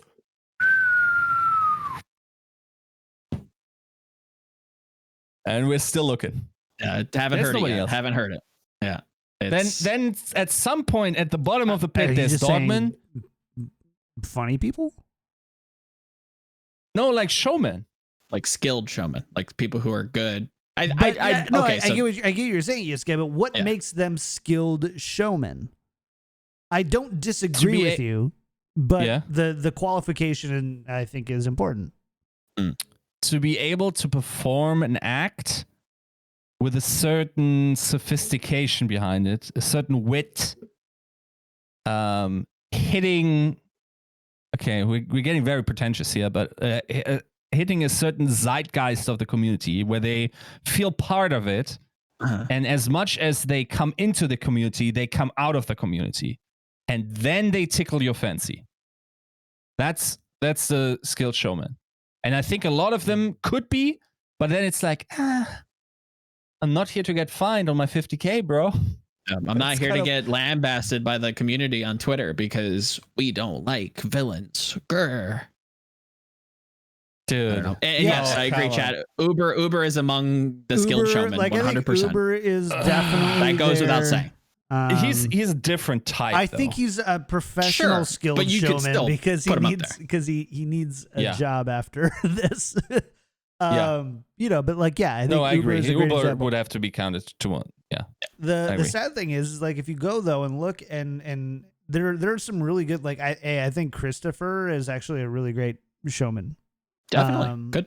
But if he wanted to, he could step up and that's be just that. not his platform, right? Yeah. Like there's so many things. I think Jake in his day was one Could have too. been. Now, to be fair, I think the showmanship is different between shaving your eyebrows and being, you know, just kind different kinds, just kind of crazy and funny and witty, and instead being like the Jane style of showman that's like kind of built the brand on analytical logic and like somebody you want to listen to kind of thing. And I think that Brent and Sideshow have my favorite combination, but I don't want to like say that somebody like Jake, a vast Costa, you know, like those guys that, less.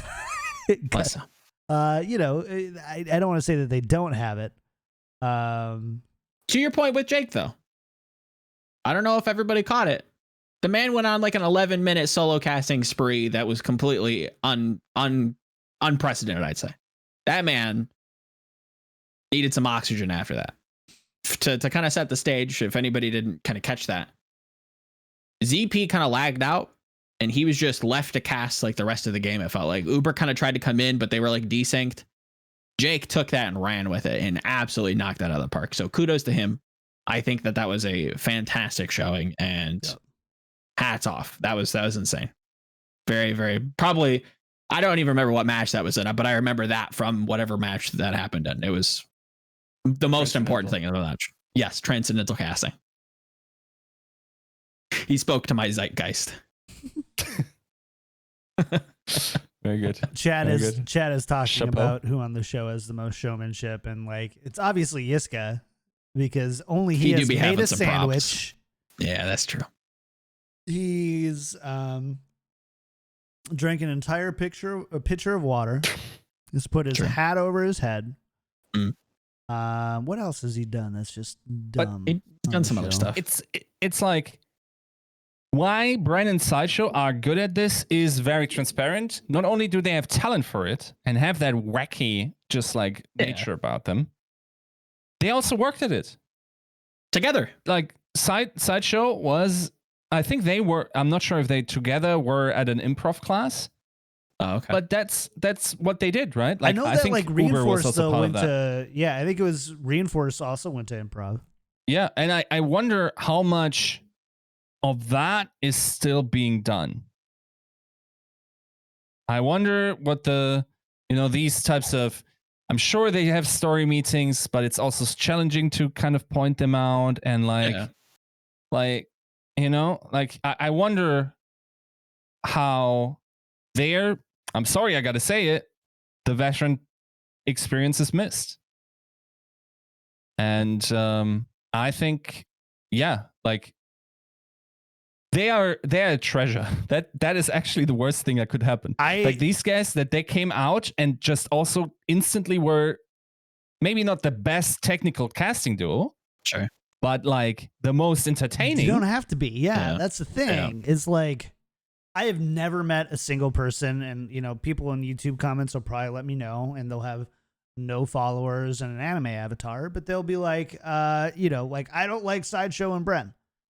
And like I've actually never met somebody to be like, I don't like Sideshow and Bren. I've had people say like, I wish that they were a little bit more technical in their casting, or I wish they didn't talk so funny. But like I've never had anybody actually be like, oh yeah, this is bad for the league. Like I don't think, and I've had for every single other caster besides Uber, I can recall a specific conversation where they're like, I don't like this person for the league.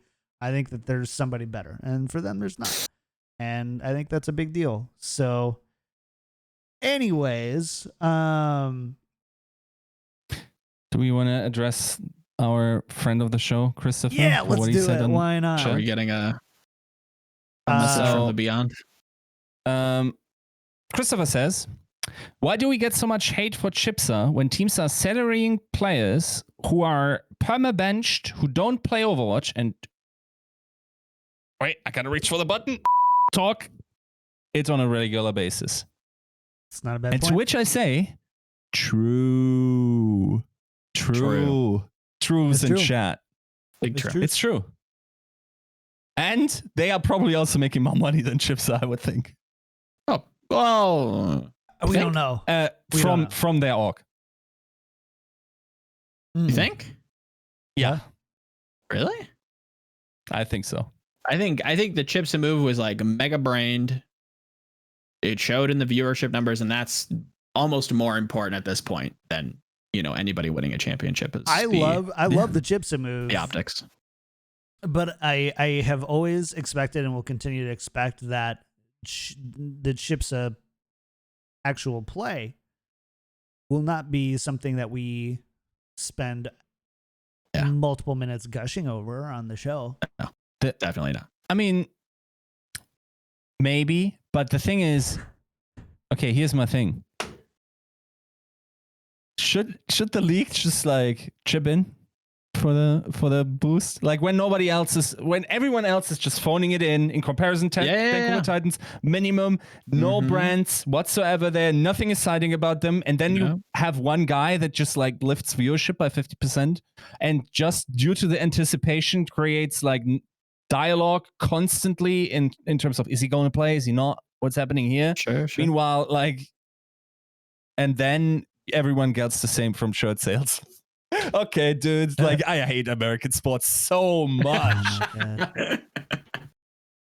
It's rough. I'd like to see more content built around chips. I think it would do very well, and people would be very receptive to it. And I think the league would see a nice uptick. So, yeah, I'd like to see that played up. I'd like to see more players, play up part of their personalities. It doesn't have to be, trash talking. It can be whatever. Just it has to be a little extra. You have to be willing to put yourself out there. And I know the community is this way and that way, and you're not going to please everybody, but it's better than being flex support number 2. Yeah. Nameless player number 5. Go out there, be a little, not be edgy, but put yourself out there. I think you'd be surprised with what I would do, man. If I was good at video games, I feel like I would be way more man, I would be like, that's the gate for so many great personalities. Yeah. And on the flip side, I'm like, you're so good at a game. Why don't you just bloom as a person and make millions of dollars? Just do it. Just bloom as a person and make millions of dollars. And it's also like, okay, they kind of were raised on not doing that though, right? It's true. And there's also not a lot of time. Like, how do you, grinders typically aren't these extroverted people. Anyways, it's rough. It's not easy, but yes, I would agree with you. Like, please go out there and it's also a little bit of grass is always greener, right? Like, I'm sure there's a lot of professional gamers who are like, man, I wish I just had a personality like Yiska. Then boom, world's mine. You probably got to work for it. Anyways, last match I want to talk about. We're going long today, boys. A little bit. Last match. Just a reminder to everybody. Thank you so much for the subs and chat. We are thanking you at the end of the episode. I just don't want you to think that we don't see them and forget. Is the Atlanta Reign versus the San Francisco Shock, and unfortunately, it was not the one that we. Nope. It's not what we wanted. I will say, it's not what I wanted, anyways. Off.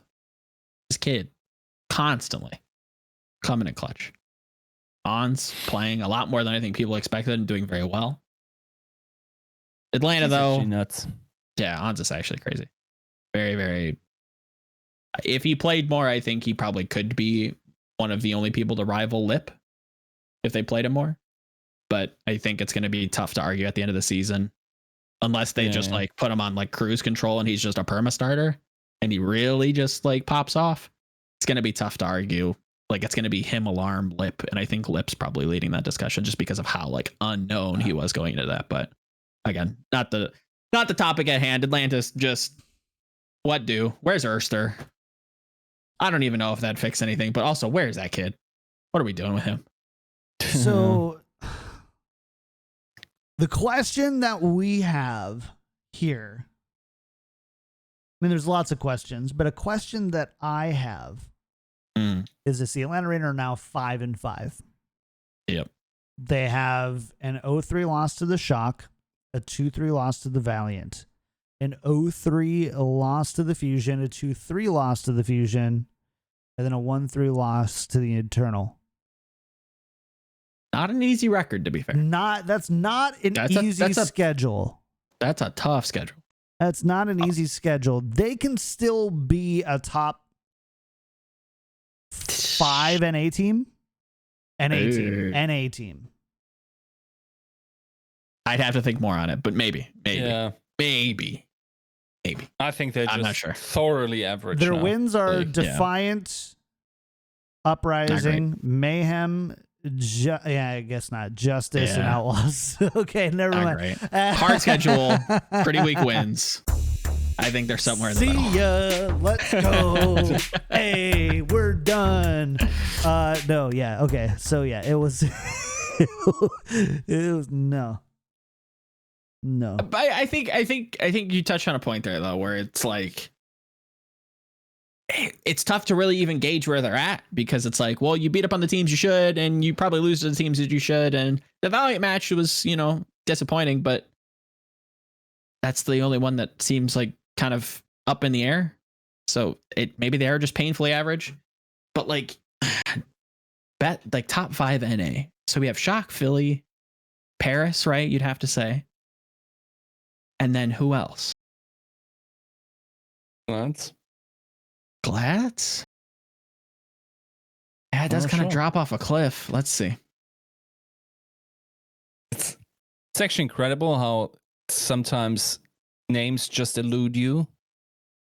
Where it's like, I have it up in front of me, and it's just like a mishmash of gray. Fusion Shock,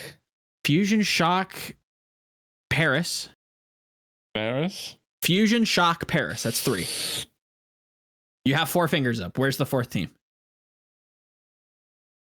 Florida. Is it Florida, dude? Post hero pools, be. they're 6-1. Mayhem are 6-1 post hero pools.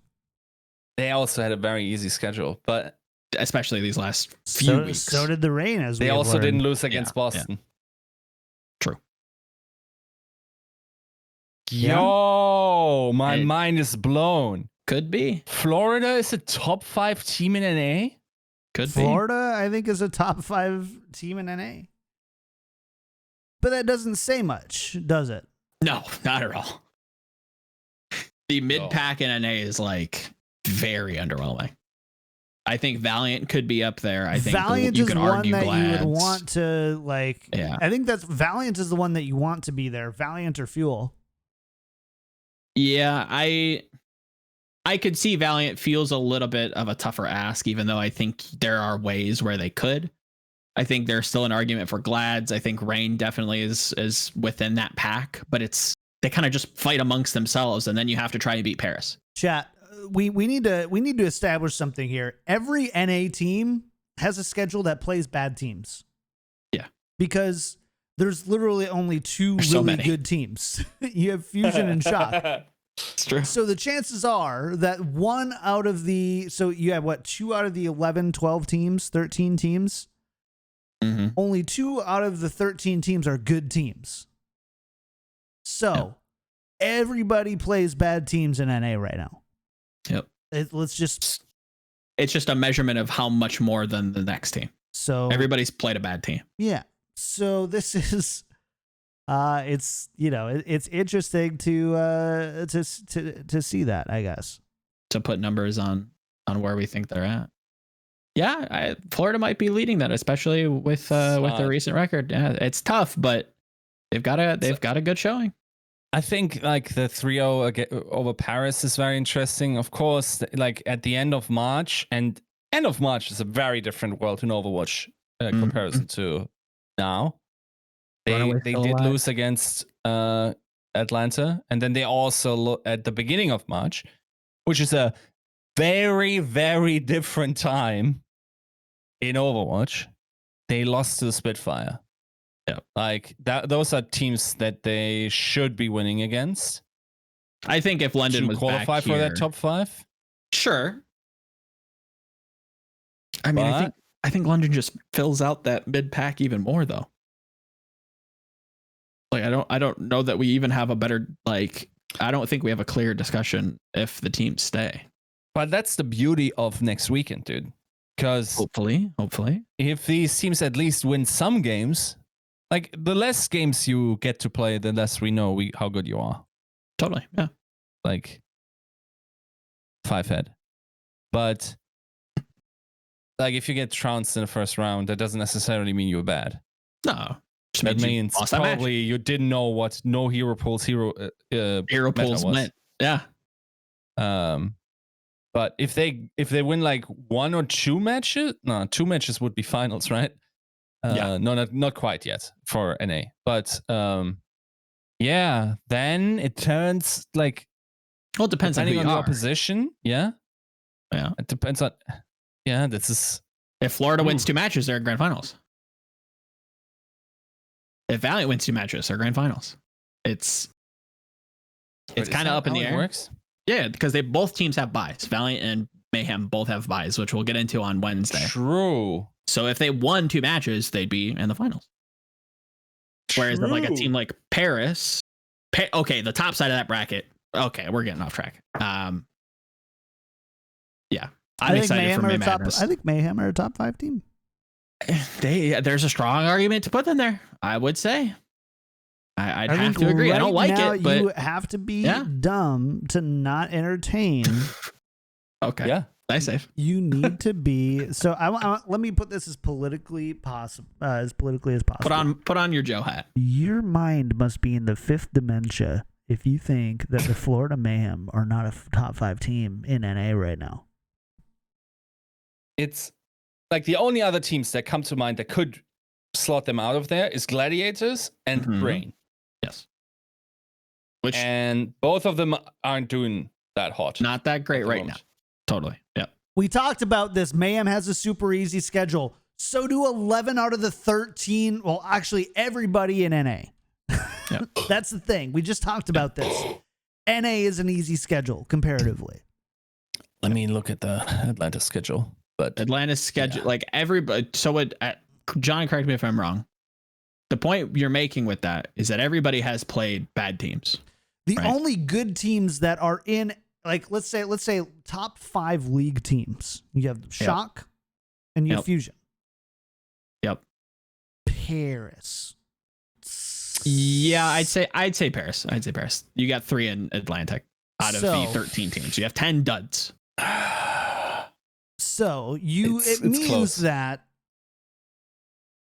3 out of 13, like, I don't know, let's do some math here. Yeah. 13 divided by 3. 1 out of 4. We'll just roughly say whatever that is. That's like 25%. I'm not gonna put my name on math. I'm horrible. 23%. So 23% of your matches are against good teams. Yep. In Atlantic. Yep. It's either you're playing against a team that you kind of share a class with, or it's a bad team. No other team in the Atlantic, other teams in the Atlantic division. And I'm just gonna look just to make sure. Conferences, Atlantic. I'm gonna go from the bottom up. Boston Uprising. Obviously not. Good showing. Bad team. Washington Justice. Bad team. Toronto Defiant. Bad team. Houston Outlaws. Sorry, bad team. London Spitfire. Well, not here anymore, but pretty mediocre team. Atlanta Reign. Pretty mediocre. Paris Eternal. Mm-hmm. Good team, I'd say. Good. Florida Mayhem. Less good. New York Excelsior. Somewhere in the mediocre range. New York Excelsior. Good team. And Good again, team. like this is on the Overwatch League website, and they're actually I don't think accurate anymore, right? That's not accurate. Yeah. The NYXL. New York's not there. Philadelphia. London's not there. So London's not there, and instead we have Shock there, Mm-hmm. Valiant there, Gladiators there, and Dallas there. I think the fair framing is there's two teams at the top, most definitely. It's Shock and it's Philly. Yep. Then there's a step down to Paris. Yep.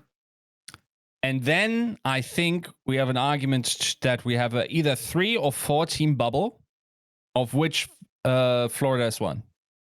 Sure. Am I missing one team that should be higher up? So in that 14 bubble, we're saying Valiant, Gladiators, Rain, Glads, Dallas, Florida. So yeah, so then you have Gladiators, Rain, yeah. Dallas, Valiant. Dallas, no. No, I don't say Dallas. I'm not saying them either. I'm listing out the potential Just listening. teams that Yeah. anybody with a brain might bring up. Yeah, Atlanta, Paris. Yeah, I think it's Atlanta in that Gladiators, Valiant, Florida, and then maybe Valiant. That's the bubble bit. And can we expand it to 5? 5 bubble team? Who's the next one? So it'd be Gladiators, it'd be Rain, it'd be Valiant, it'd be Florida. Yeah. I feel like I'm missing one. Yeah. Maybe. Does it feel like I'm missing one? Chat. There's one. Glads, there must Valiant, be one more. Atlanta, Florida. I'm missing one. Dallas. I feel like I'm missing one. Dallas? No, maybe it is 4. We might not. Maybe it is 4. Maybe it's a 4. Yeah. Yeah, that feels right. What? Yeah. So it's not egregious to say Florida is a top 5 team in NA. Yeah. The real question that I want to know is how do they fare post hero pools against some of their Pacific Conference counterparts? Florida? Mm-hmm. At the surface level, I feel like they wouldn't fare very well, and they would quickly be knocked back down. And I think that they're a bubble top 10 team in Overwatch League. Yeah, I'd say. I think if you put them in, just head math. I don't have everyone above them and below them. I'm just this is a feeling. Yeah, I could totally see that team sneaking into play-ins. Totally a play-in team, and I could totally see them taking a match or two in those play-ins. 100%. But if you put them in pack, maybe they trade with the Spark. Maybe like a top 4 team in pack, arguably. Spark. This is again Spark is getting some help with Architect, but I was gonna have say not been good. Spark has not been good. Chengdu not been good. London, we're kind of waiting to see. Seoul not good. It's Florida, yeah. I'm slowly becoming very wrong on where I judged Florida going into this season. The cat is doing it again, dude. It's once again jumping through the dimensional portals and just Dementia. You have to remember back to where you put them in terms of power rankings. You guys were very high on them. I don't think it's a feeling thing because you're looking at it. You go Florida Mayhem. Ew, Florida Mayhem. Season 1, bad team. Season 2, horrible team. Season 3. Turned it around. But I will also say the feeling that you get from these teams is that legitimately there are only 3 teams in the Atlantic Division that are considered good, that you could consider good. And Paris is probably not even an objective measure. And we cut them some slack because of their illnesses and players retiring. You think so? Because their record doesn't back it up. They lose the odd game that they shouldn't. I mean, I guess. They did lose 3-0 against Atlanta, for instance. Yeah. I still think they're in a class above Atlanta, though, right? I think just performance-wise, maybe you could hand wave a couple hero pool losses, but overall so far, I feel like Paris has been really good. Wait, let me see who they. So they lost against Florida 3-0. That was true. Then they lost against the Outlaws 3-0. They did beat Philly. They did beat Philly once, yes. They beat Philly. And they also, I mean, at the start of the season, they lost against Defiant, but that's also, once again, very far away history. But like, I mean, would you agree that they're more promising? Yeah, it feels like that. They're a promising team outside of the good teams, whereas a lot of the four bubble pack teams just kind of wallow around. They kind of float. They don't really look like they're going to actually get out of the water. Paris has like a leg out of the water, and they're like army crawling onto the shore. Yeah, and I also think like if the Asian teams were like a Spark or a Charge, in this is definitely Paris tier. Yeah, I say Charge, Spark. It's so hard. Spark maybe. Yeah. Spark, but maybe Charge would be Paris tier. Charge, yeah. In NA. Yep. If they played there. Charge is army crawling on the beach right next to him. Outside, so Paris outside of Paris has 2 confusing losses. They lost to the Houston Outlaws in March. I think that was the last week of Hero Pools. Right? I think that was that 5 not the weeks, or was that the first week of Hero Pools? No, I think it was the first week of Hero Pools. Yeah, and they had a fantastic Hero Pool for Houston. They had a great hero. I mean, they had no McCree and Xe, no McCree could play Doom, could play Dive. No McCree or Widow. So goodbye, Xe. Houston had a good one. The other loss that they had was against the Florida Mayhem. Guess what the DPS Hero Pools were on that week? No hit scan. No Widowmaker or McCree. Yeah. The next week they play the Philadelphia Fusion. They lose 3-2. No Widowmaker or McCree. That might not be right. Is that right? Well, it was the same week. That's why. Yeah, it was. It was. Okay. Well, no, no, actually, it was 2 weeks later. They had 2 weeks off. 2 weeks later. Yeah. That's what it was. It wasn't the same week. It was a different week. It was just multiple weeks apart. Eric, I can connect you with the person who built the spreadsheet. His name is Eric. He can explain to you how it works. Very good. Got him. All Very right. good. Anyways, in case you can't tell, McCree. So here's the thing: McCree has been banned 1, 2, 3, 4, 5 times. Widowmaker has been banned 1, 2, 3, 4 times. That's what we need to know.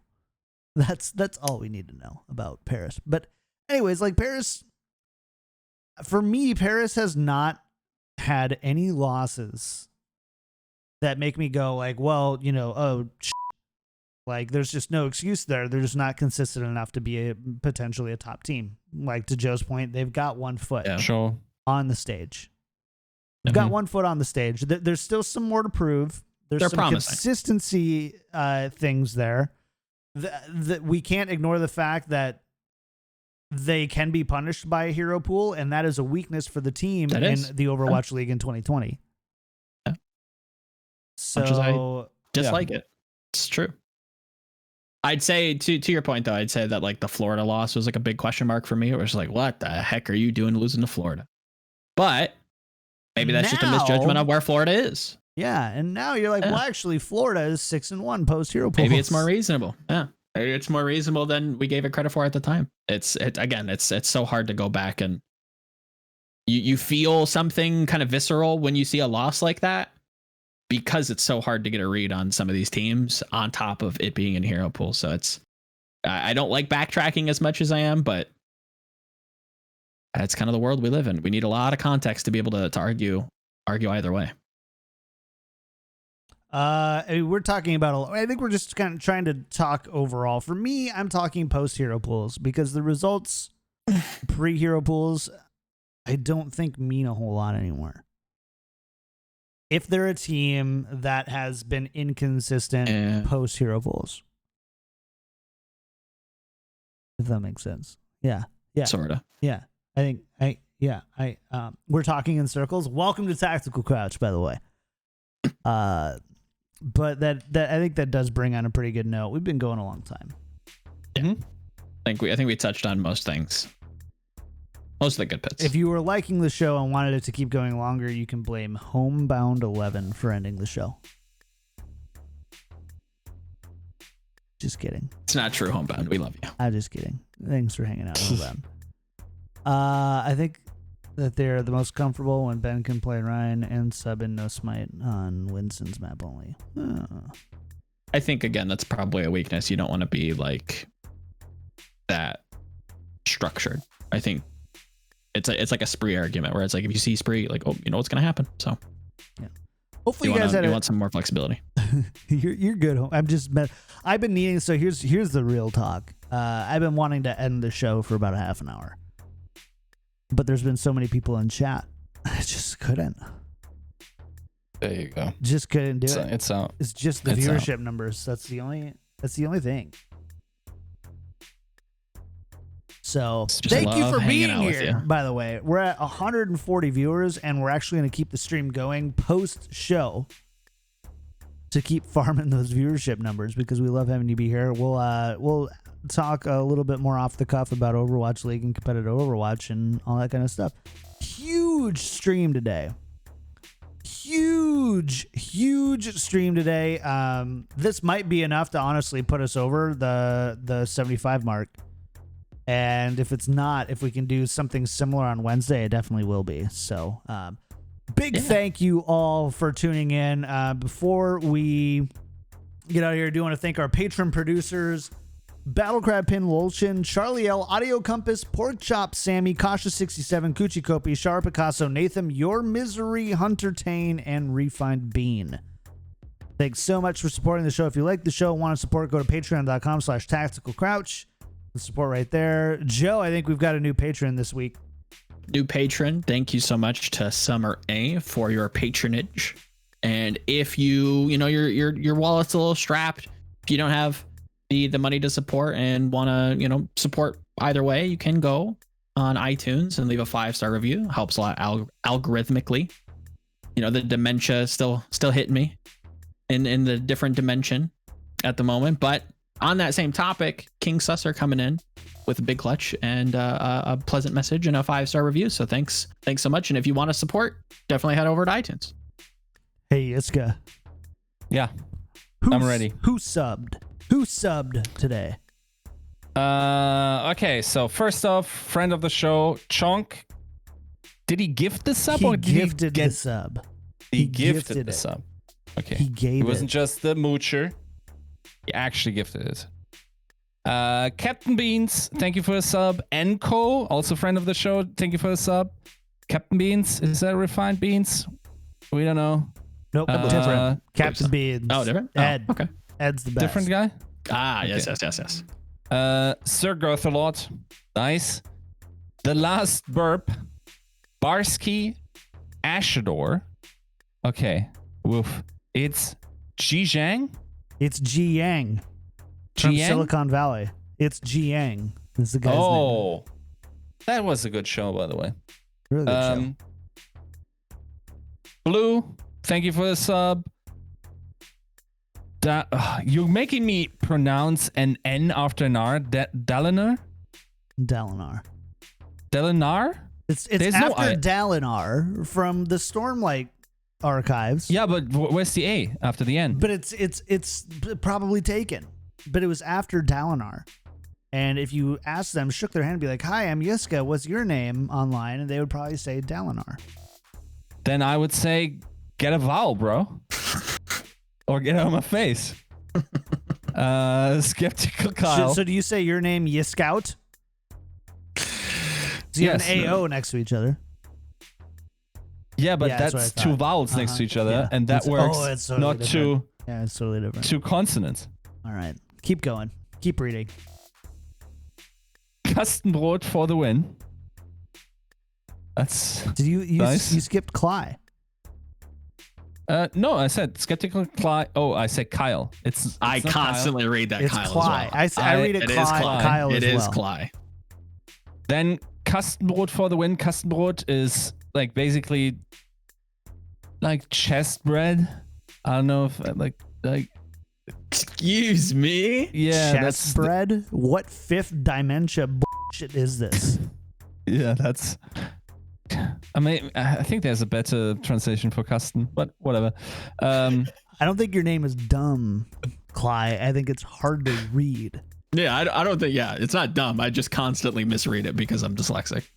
And then smack me in the tree. In the tree. Oh. That sounds like someone got their name from a cool story where... This is one of the stories I should tell at the game night, by the way, when I was had my nose broken at the age of 7 by a 14-year-old. I was smacked out of a tree. Nice. Yeah. Thank you for the subs, guys. Lots of subs. If you want to sub to the show, Yiska will stumble through your name. Like we got there. You better come up he will with readable stumble names. through your name like Chengdu on a trap week. Okay, that's Hey. See, but I will be 50% right in pronouncing them. Joe will be 0% right, and I will be negative right. Yeah, all right, fair enough. Big thank you again to everybody who's been hanging out for the show. We really appreciate the hell out of each and every single one of you. Hope you had a ton of fun. You can find the show everywhere at Tactical Crouch on Twitter, at Tactical_Crouch on Patreon, Twitter, Podcast Addict, Google Podcast. If you want to find us on YouTube, go to youtube.com/KickedTripod, and you'll find it there. Shout outs for the week, and where can people find you?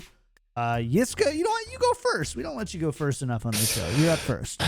Okay, I wrote an article today on the May Madness. Was really disguised about a discussion about how these new players will slot into the team. Hopefully we are going to see them in May Madness.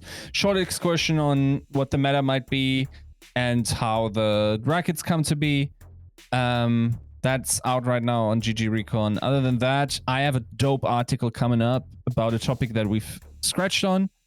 I think I also read that a lot of people were kind of after it. It's discussing leadership in Overwatch.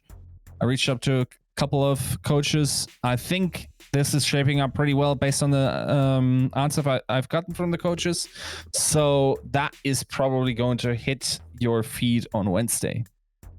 Dope. Yiska, or not Yiska, Joe, shout out to the week, man. Where can people find you? All that good stuff. Can find me on all the socials at Volamel. That's VOLAMEL. Not too long ago on GG Recon posted a return to my EX ability theory on how I'd change the game. Go check that out if you don't know what that is. If you do, you're an OG, and big shout outs to you. Another thing this week, we're gonna play devil's advocate with the Twilight signing and maybe poke some holes and maybe, speculate on what would have been as interesting for the Shock to do going into that signing, or maybe how they spend their budget that way. And then doing my own kind of preview and prediction for May Madness over on Esports Heaven. So content is a-coming, and Valorant as well. Definitely going to be doing another profile, so stay tuned for that. All right, as for me, you can find me everywhere at KickedTripod, Twitch, Twitter, YouTube, the show records here, twitch.tv/KickedTripod, Mondays and Wednesdays at noon, and Fridays for Spike Drop. If you like Valorant, come hang out with us on Fridays for Spike Drop. I'm really hoping that today's podcast put us over the 75 concurrents so that we can apply. But if it didn't, we will be back Wednesday, and we could really use your help getting over there again, because today has been awesome. Really appreciate you all. Hope you had a ton of fun. Big thank you again to everybody hanging out. We're going to be back for a pro show, probably until we drop below 100 concurrents, and then we'll call it. But until then, we're going to hang out for a little bit, I think. So thanks again, chat. We'll see you guys next time. Bye.